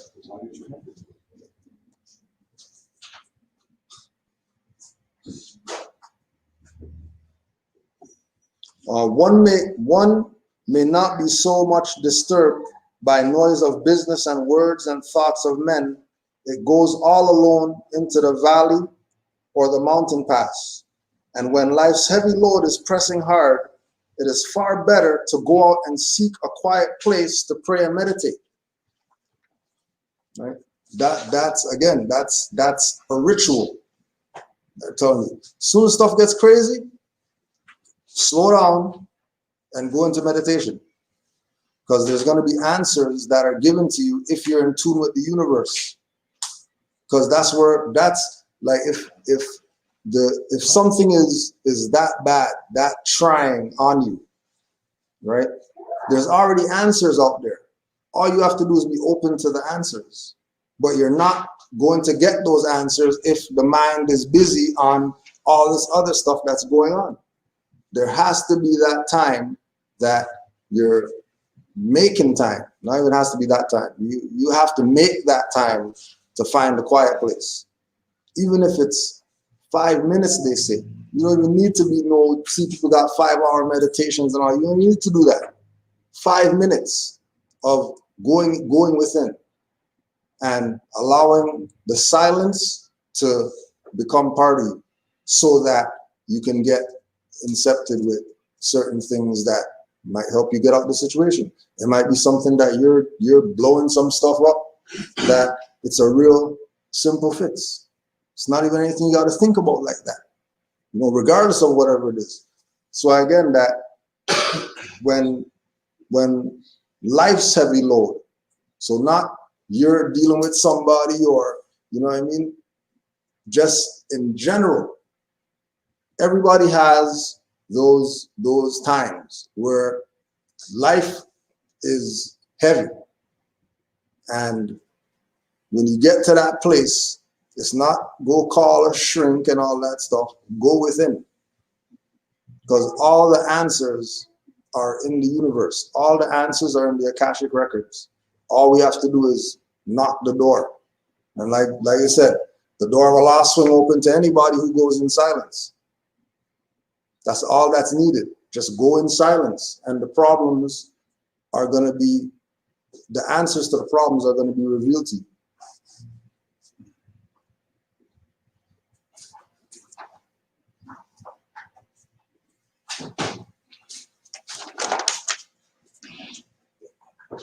Any thoughts or questions?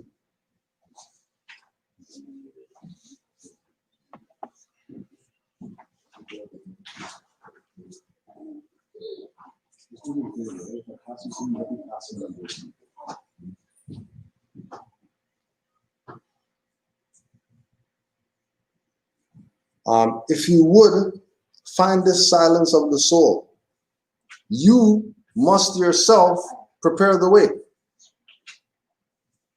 You must prepare your way. None but the pure in heart may enter here. And you must lay aside all fears and doubts and troubled thoughts. You must lay aside all fears and doubts and troubled thoughts in order to be pure in heart so that you could enter the silence of the soul. With sacred breath. Breath got to be sacred, or they say in the next line, holy breath. Right? Your human will must be absorbed by love divine. Again, going back to our principle. Then you will come into a consciousness of the holy breath. And again, that's Quran chapter. So that you know that there's relative lessons when you're dealing with the Quran and the mysteries of the Silent Brotherhood. Right? There's terms that are mentioned that are in the Red Book that directly relate to chapters.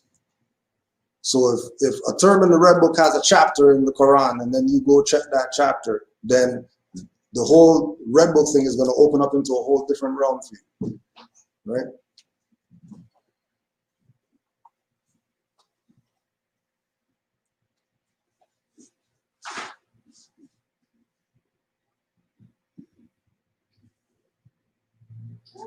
In every part, from head to foot, are candles all in place, just waiting to be lighted by the flaming torch of love. So all the different candles in place from head to foot are all the meridians, all the chakras, all the things that are not seen with carnal eyes that make up the human being. So when when you look at, for example, beyond the chakras, and you say, for example, the pulse, the places that you have pulse, that's a meridian, right? That's a place where there's energies intersecting in the being. So once the being, and again, you can get into if you get into Hilton Hotima books, talk a lot about recognizing the supreme consciousness and the higher consciousness and the different faculties of the mind that make us up, that we can tap into certain things. Even when you look at Jewel Pukram, talks a lot about those things. You know, the 7 circuits of the brain and stuff like that. Activate the reptilian party, you cut your hand off, your hand will go back. But, you know, in order to activate that, you have to shut down some other stuff, because you're not going to have all these things working at once like that. In you know, with everything that we're dealing with, chemtrails, messed fluoride in the water or whatever like that, certain things are attacked to be shut down. Right? Good. That's a big one. Hmm? Is it, the first definition of the story and about Canaan. Mm-hmm. So it kind of gives you the physical, material, physical meaning, and then it gives you the metaphysical meaning. Oh, sorry. And then somebody in the chat said Mantak Chia. He's also a lot into the meditation, energy, healing, and stuff like that. What was that? Mantak Chia. Mantak Chia. Mantak Chia. So yeah, so then it gives you like the metaphysical meaning after, which personally I consider is the real definition. Mm-hmm. The metaphysical one, yeah. Before the physical came back. So, but it says Canaan. So brackets Hebrew. To realize nothingness, material existence, traffic in materiality, a merchant of higher, low, inferior, lowland. And it says 8. The land that was given to the Israelites by God for an everlasting possession.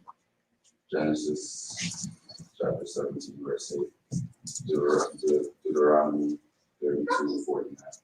Joshua 14, verses 1 to 5. And it says B, a son of Ham, one of Noah's 3 sons. Genesis 9, 18. Then it gives the metaphysical to meta. Canaan means lowland, that is the body consciousness. The redeemed body is the promised land. And when man rediscovers this lost domain, all the promises of the scriptures will be fulfilled.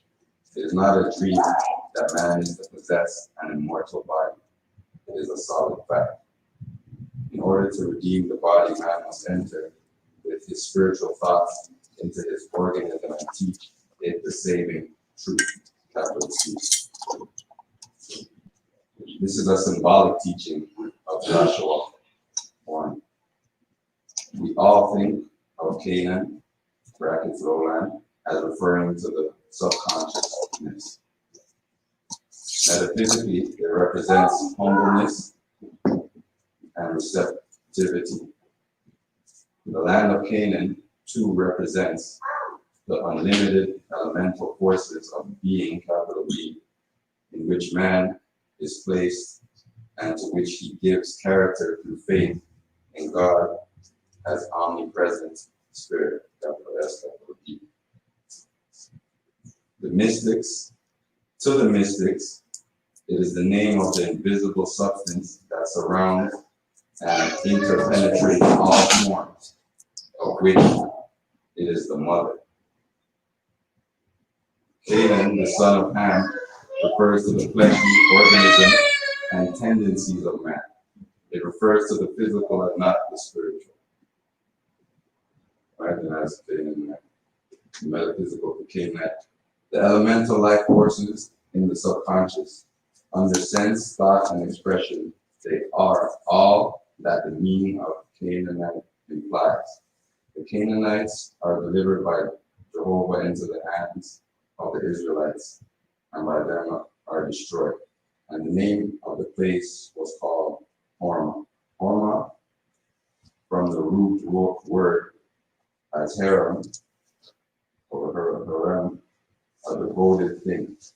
See Numbers 21, verses 1 to 3, with margin. The significance of this is that through our I am, brackets Jehovah, we gain control of our subconscious elemental life forces.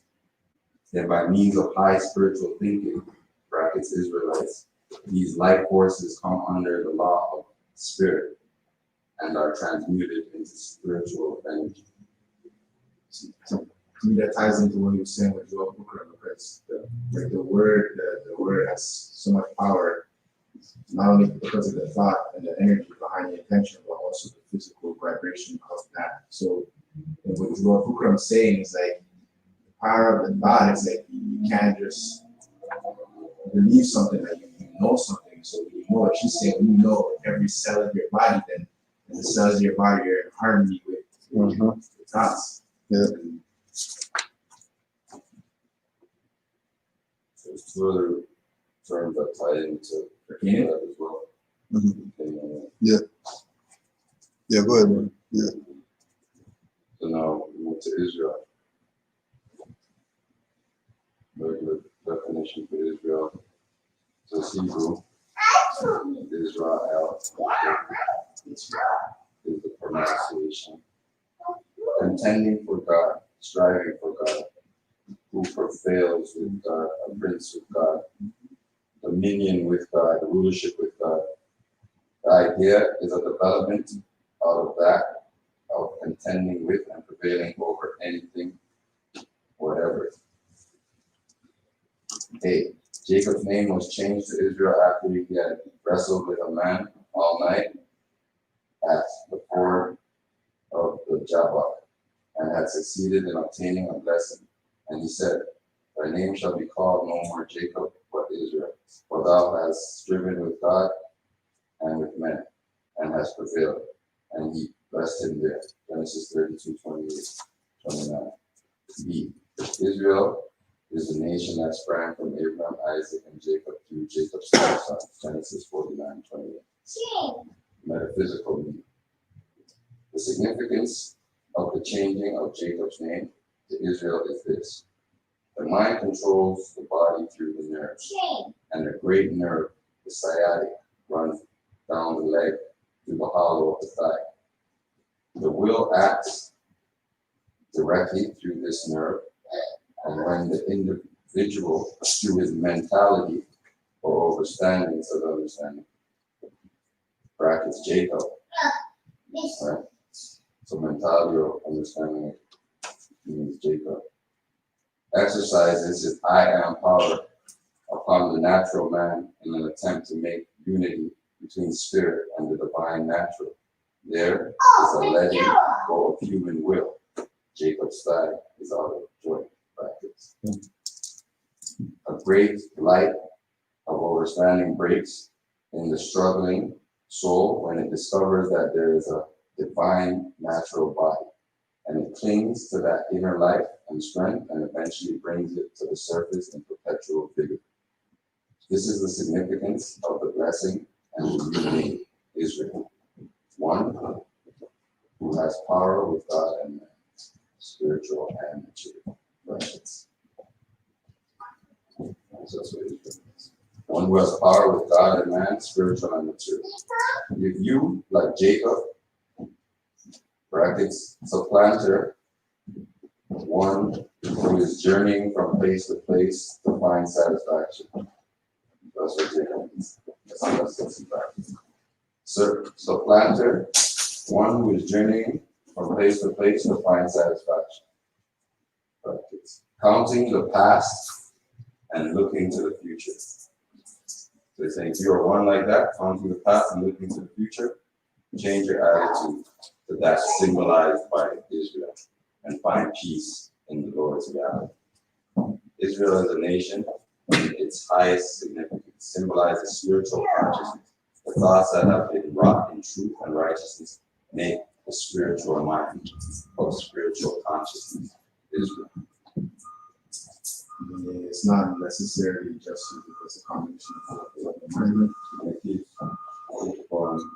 Those are Numbers 21, verse 1 to 3. Israel represents the reality of spiritual ideas and consciousness. The Canaanite represents the elements of life forces in subconsciousness. To Israel, the Canaanites are delivered unto Jehovah, or come under the law of spirit and are transmuted into spiritual energy. Isaiah 19:23, and then verse 25, symbolically describes the unification of seemingly material substance, brackets Egypt, and the psychic forces, brackets Assyria, under the control of spiritual thought, brackets Israel. Israel, brackets a prince of God, is the real of man, that consciousness which is founded in God. It requires the story of Israel from Abraham to Jesus Christ, Yeshua, to picture the growth and spiritualization of the whole man. Unfoldment and lifting into full spiritual consciousness includes the body of man, which must be unified with soul and spirit in Christ, that it may take on and manifest the true spiritual substance and character idealized of God in the beginning for man. In spirit, soul, and body, each of us must come into the perfect expression of God's likeness. Faith is the foundation, faculty, or power in mind, to which spiritual man is brought forth. If you will read about Abraham, from whom the children of Israel were descended, you will see at once that he typifies faith. Saul, the first king of Israel, represents the personal will. When the personal will does not recognize the right of I am or Christ to rule, and does not make a union with wisdom and love, it becomes very obstinate and acts unwisely. Thus Saul brought great trouble to himself and his subjects, and had to give place to a higher phase of consciousness, was succeeded by David. Animals represent certain physical qualities in the organism. Horses stand for vitality, ox for strength, and so forth. A mule typifies some very stubborn phase of a personal man. In the case of David, it depicts the obstinacy of the personal will, Saul, over which David gained dominion. David, who represents love, brackets heart, makes a union with wisdom, brackets top head. The human will is unified with the divine will, and soul is guided by love and wisdom.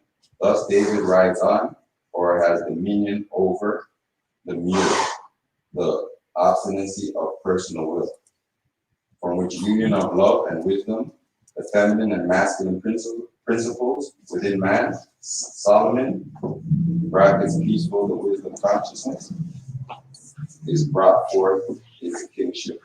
He reigns in peace, exercises wisdom, and builds the temple, capital T, the body.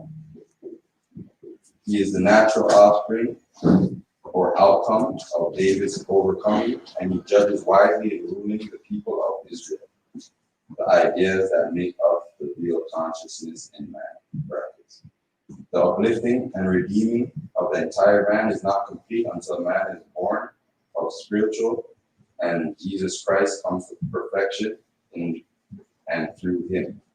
The spiritual body, which is the perfect idea body in each of us, enters into the very cells of the seemingly physical body until the physical man manifests the real spiritual substance, intelligence, and life that underlies every form.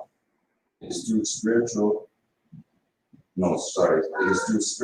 within us, the Christ or real self, that the intellect is quickened and truth is established in consciousness.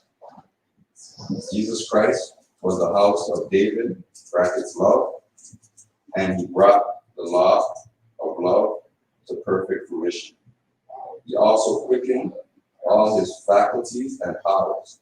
This process is typified by the calling of the 12 disciples, who individually represent different spiritual qualities. The 12 sons of Jacob are the first or natural bringing forth of the faculties, which culminate in a higher expression in the 12 disciples of Jesus. To me, it sounds like that first king is the son. Yeah. Like is like a representation of the current state of Hebrew Israelites. So they're going on and all that. To me, that's what right now the stage that they're at.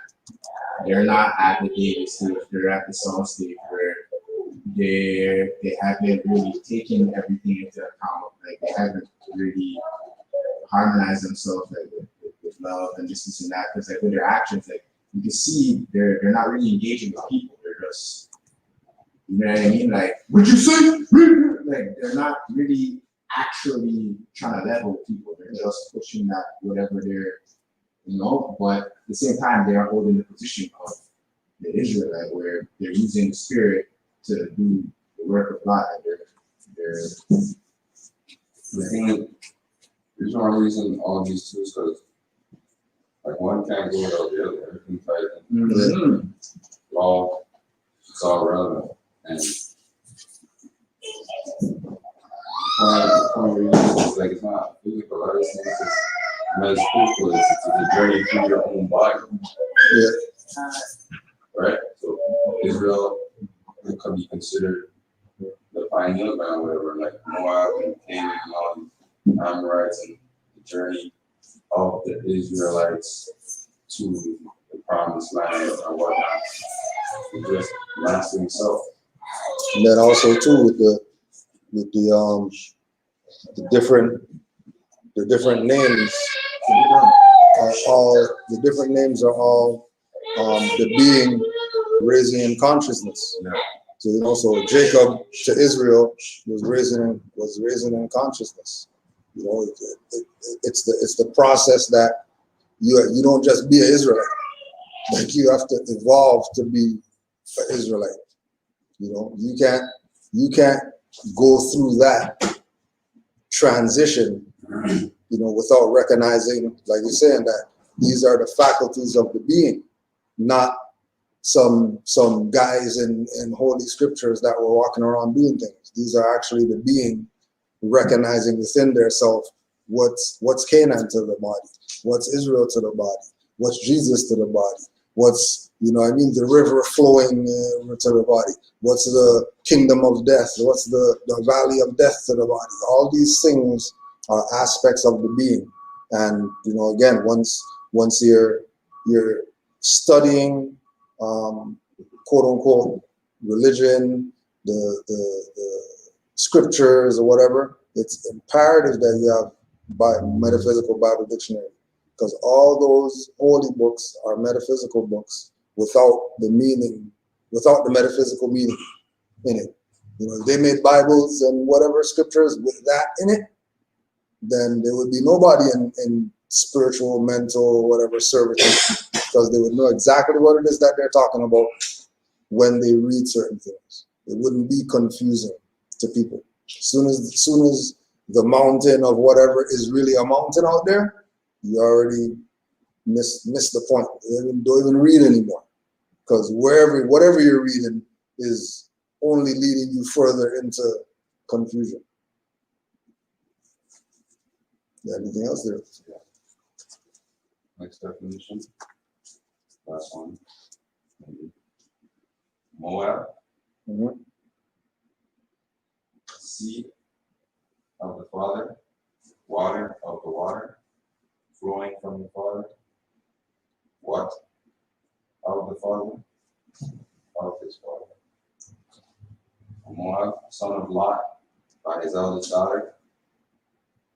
From him, the Moabites were descended. Genesis 19:37. Metaphysical meaning. Moab means to have. Moab seems to have two sides to its significance. Moab means seed of the Father, flowing from the Father of his Father. And while Moab represents the body and the most external conditions of life, there is something good in it, or at least a possibility of it. From the top of a mountain in Moab, small Nebo, to the top of Pisgah. Jehovah showed Moses the promised land. Deuteronomy 34:1. Ruth, who represents the love of the natural soul for God, and from whom David and Jesus were descended, was a Moabite. On the other hand, the text, cursed be he that doeth work of Jehovah negligently, and cursed be he that keepeth back the sword from blood. Jeremiah 48:10. Accompanies a charge from the Lord to destroy Moab. Moab here signifies carnal minds, lust-born, turpitude. When the individual enters into the overcoming life, he receives the commission to destroy, to cast out the carnal mind or personal limited self. This is the self to which Yahshua referred when he said, "If any man would come after me, let him deny himself." When man takes up his work, he must not be deceitful about it by keeping back part of the price, as Ananias and Sapphira did in Acts 5, verse 1 and 2, or by seeking to save some of the carnal self, the goodiest of it, as Achan did, see Joshua 7. For if he does these things, he will be cursed. That is, he will not attain the happiness and the peace that come only to the wholehearted and true. Nor may he be negligent in his work of dying to the carnal mind, for the lazy and slothful man will not win the prize that is set before him: eternal life, preservation of the entire man, spirit, soul, and body. The sword in this text, Jeremiah 48:10, represents the word of God. There's Moabites, descendants of Moab, son of Lot. Metaphysical meaning, thoughts springing from and belonging to that in consciousness which Moab signifies. Well, that's Moabite section. Moabitis is a female descendant of Moab, the son of Lot. Ruth the Moabitess, who married Boaz, became the great grandmother of David. Ruth 4, verse 5 and 10. Metaphysical.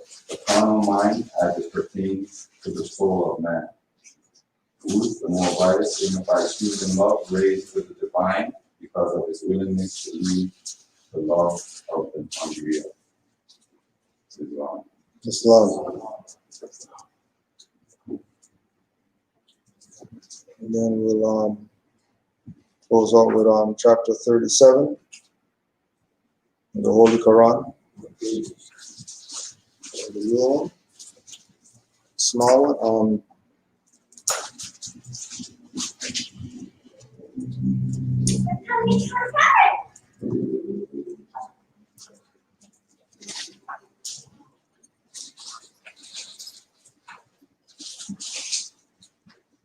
Uh, 84, page 84, in the small, in the pocket Quran.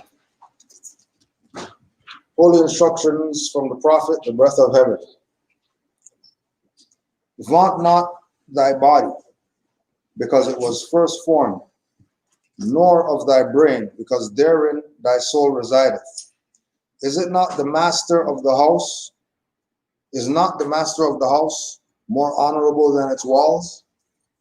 The ground must be prepared before corn can be planted. The potter must build his furnace before he can make his porcelain. As the breath of heaven saith unto the waters of the deep, this way shall thy billows roll and no other. Thus high and no higher shall they raise their fury. So let thy spirit, O man, actuate and direct thy flesh.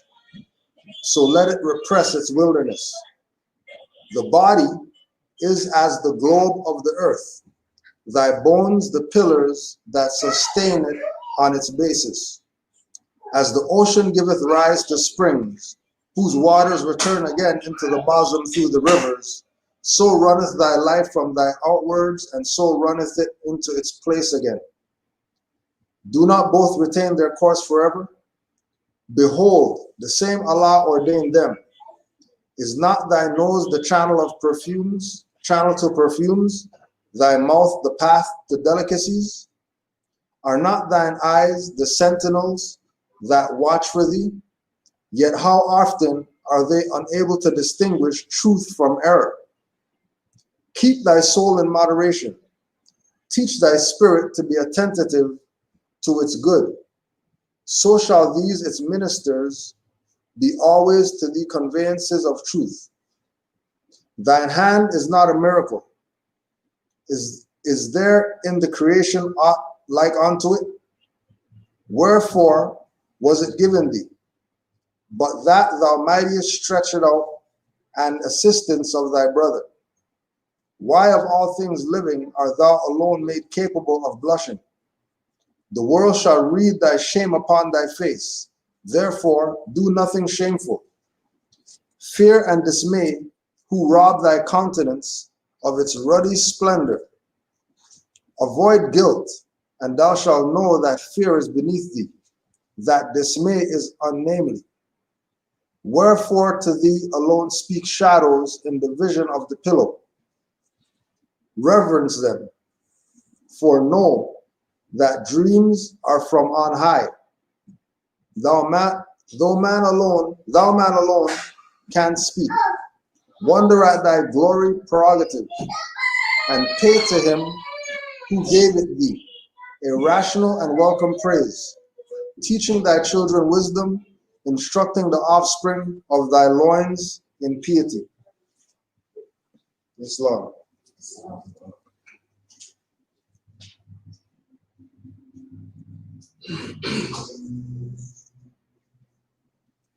The body is as the globe of the earth, thy bones the pillars that sustain on its basis. As the ocean giveth rise to springs, whose waters return again unto its bosom through the rivers, so runneth thy life from thy outwards, and so runneth it into its place again.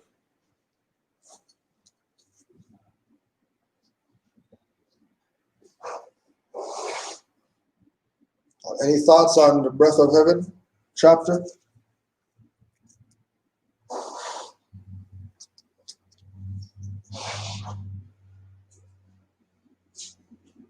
Disagree with it. Yeah, straight. Yeah, yeah.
I shall save his people from their sins.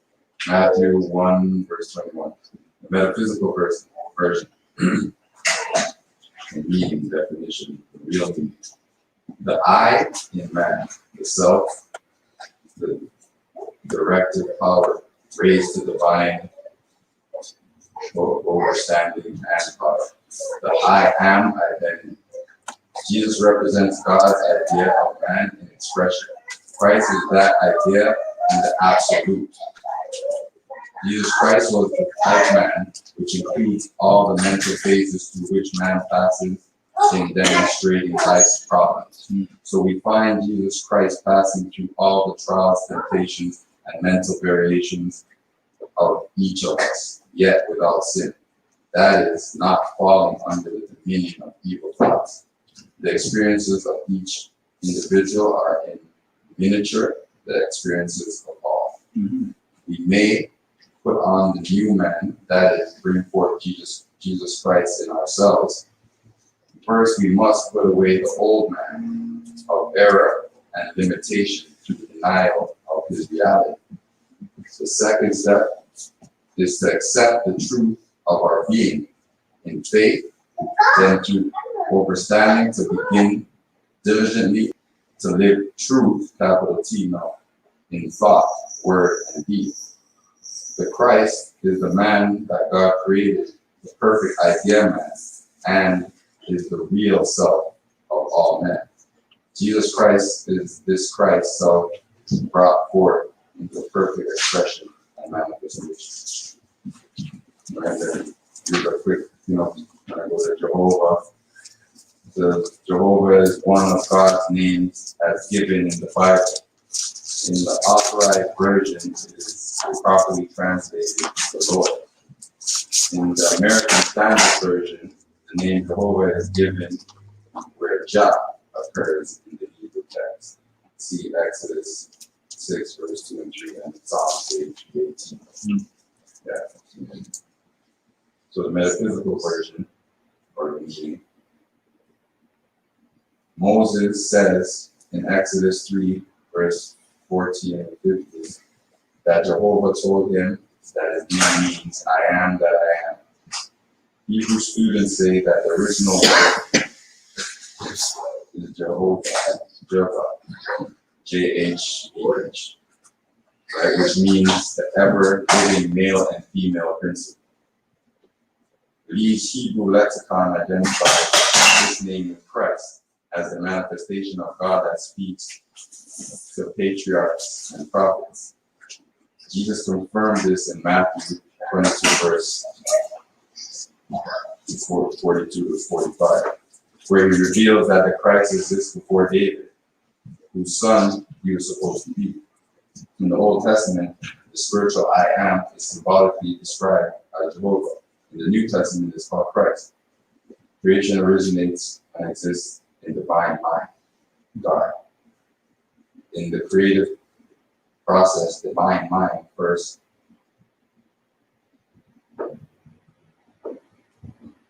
ideates itself. As what? It's like idea with T-E-S. Ideas. Sorry, pronounce it idea with idea T-E-S. It's what it's around. This creation originates and exists in divine mind, God. In the creative process, divine mind first ideates itself. So realize Conceive, idea of, imagine. So I guess ideate is the word. So that what realizes it? Yeah, imagine or conceive. Yeah, conceives itself. Okay. Creation originates and exists in divine mind, God.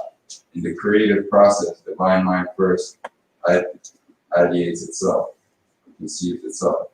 In the scripture, this ideal is named Jehovah, meaning I am the ever living, he who is eternal.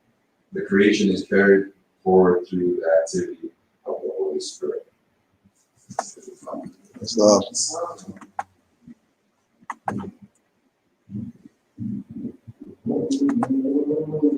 Master self, master everything. That's true. Any other thoughts or comments before we close out?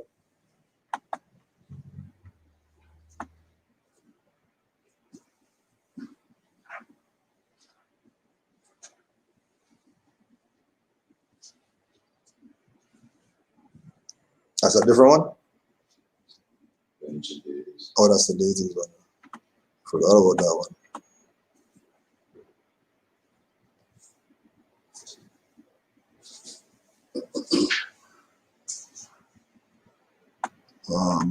So next Sunday we'll be doing our autumn equinox walk, and that's going to be over at the Beltline, Davisville and Young,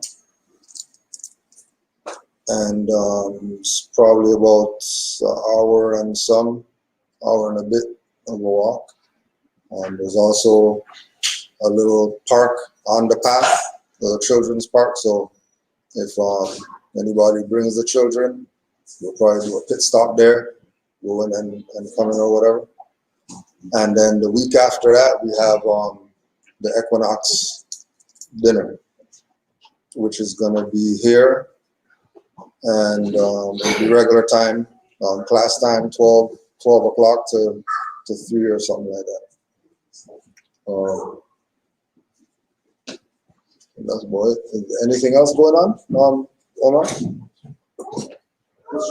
You got any school announcements? Oh yeah. What do you think about yesterday and how everything around with the youths and stuff? And Yeah, went good. yeah, Great, I want to tell Omar and administration thank for organizing it. All the parents and children that came and participated. It was a great event. yeah.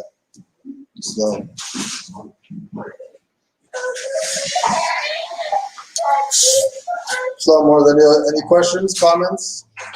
Nothing today? You good?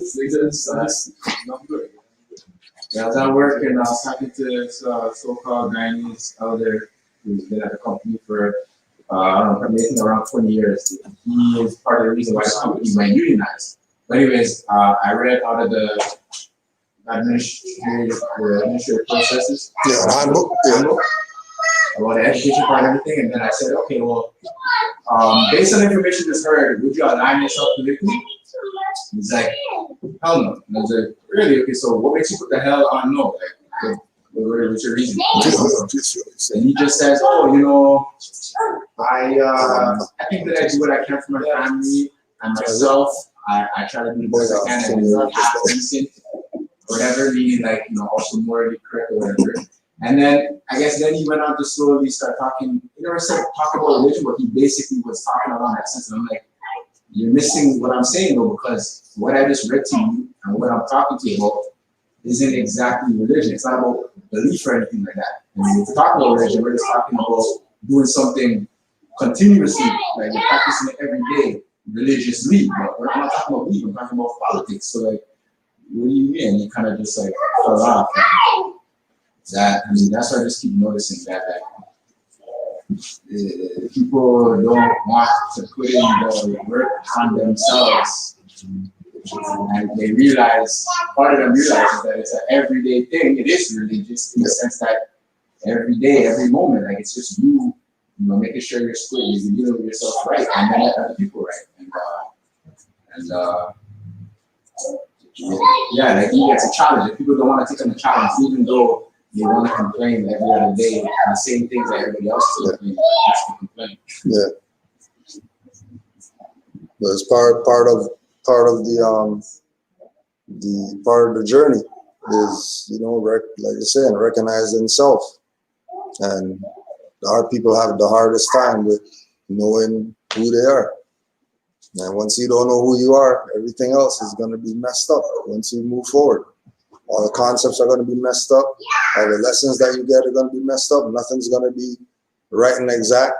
Things are going to be up for up for debate at all times. Once we don't know, and then the other part of it is with the relaying of the message should probably be done at the house opposed to work. Yeah. You know what I mean? For the Mother and it should be also, it should be done, with the things around, dictionaries, whatever, you could pull that, make a reference or whatever like that. When we do those type of pop-up things with people because of where they're at, you don't know what you're really dealing with. You know what I'm saying? So it's easier to be extremely light. You know what I mean? Not even go too heavy, because if they, like we said, if they can't get that they're not Negro black colored, anywhere else you go after that is going to be warped for them. You know what I mean? They're going to be, either confused, or they're going to be turned off, or they're going to be, like you're saying, just like with the Hebrews. You know what I mean? They just want to tell you what they want, and they don't want to hear anything from anybody else. But those ones were a special breed too that came to the temple. They came once.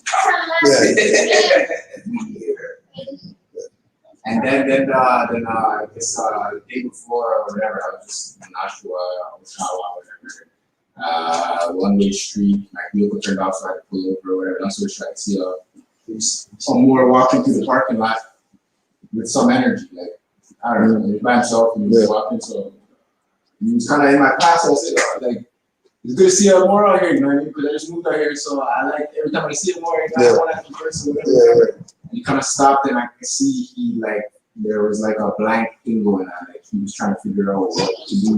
Yeah. And then he just went on to there's no more. And I was going to explain that, in terms of history. And then he says, that Moor is also synonymous with Moroccan. Mm. And then he went on.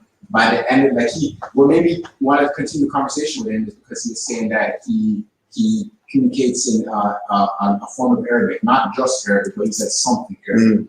And I was like, oh, like, that's what's up. Like, here's a Moor who's not just speaking English, not just speaking the regular languages, but he's trying to count. So that's when we want to pull to the side and talk some more. But it was clear, though, that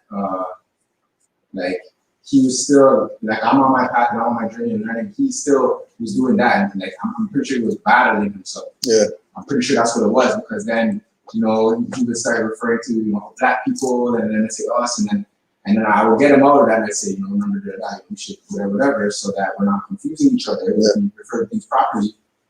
But it was embedded in him. It was too hard for him. And so then he went on to basically, he didn't say this directly, but he called out names like, I know some people that are, with the temple that you're part of and stuff like that. And so, okay,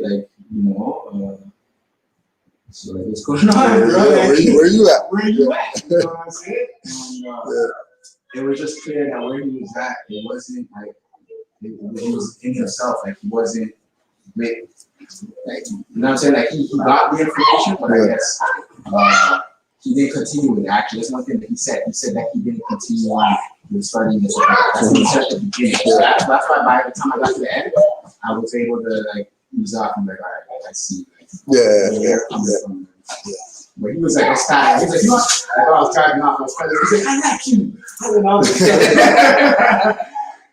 like, oh, brother. Always after the fact. Always after the fact. Yeah.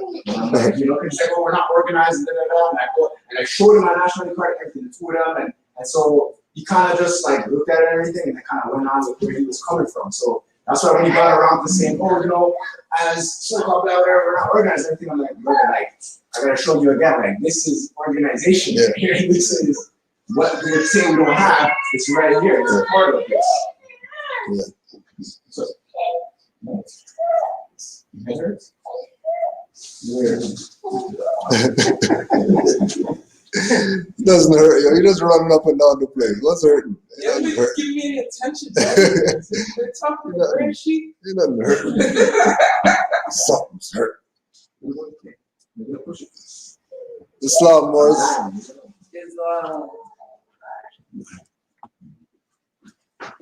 Any other comments, questions? You have a deity there for us or? No.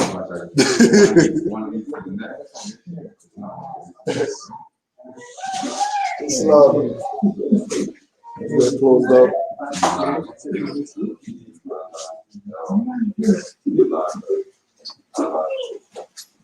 Yeah, I forgot about that one, yo. The deities book.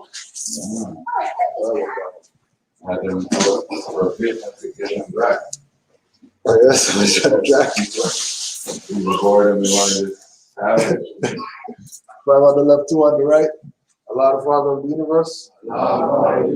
Father of love. Truth. Peace. Freedom. And justice. Allah, my protector. My guide. And my salvation. By night. And by day. He was only prophet. Noble to Ali. Islam. Ashe. Yo, what's good, yo? Yeah, yo. We had a thing yesterday. Yeah. We were at the art gallery. We visited the art gallery yesterday. Down by Dundas West. Yeah. So we just took the youth down there for a little field trip. We got the Saturday school going on now. Yeah. So that was the little flex. Islam was white power. Yeah, I hear that. So, yeah. You got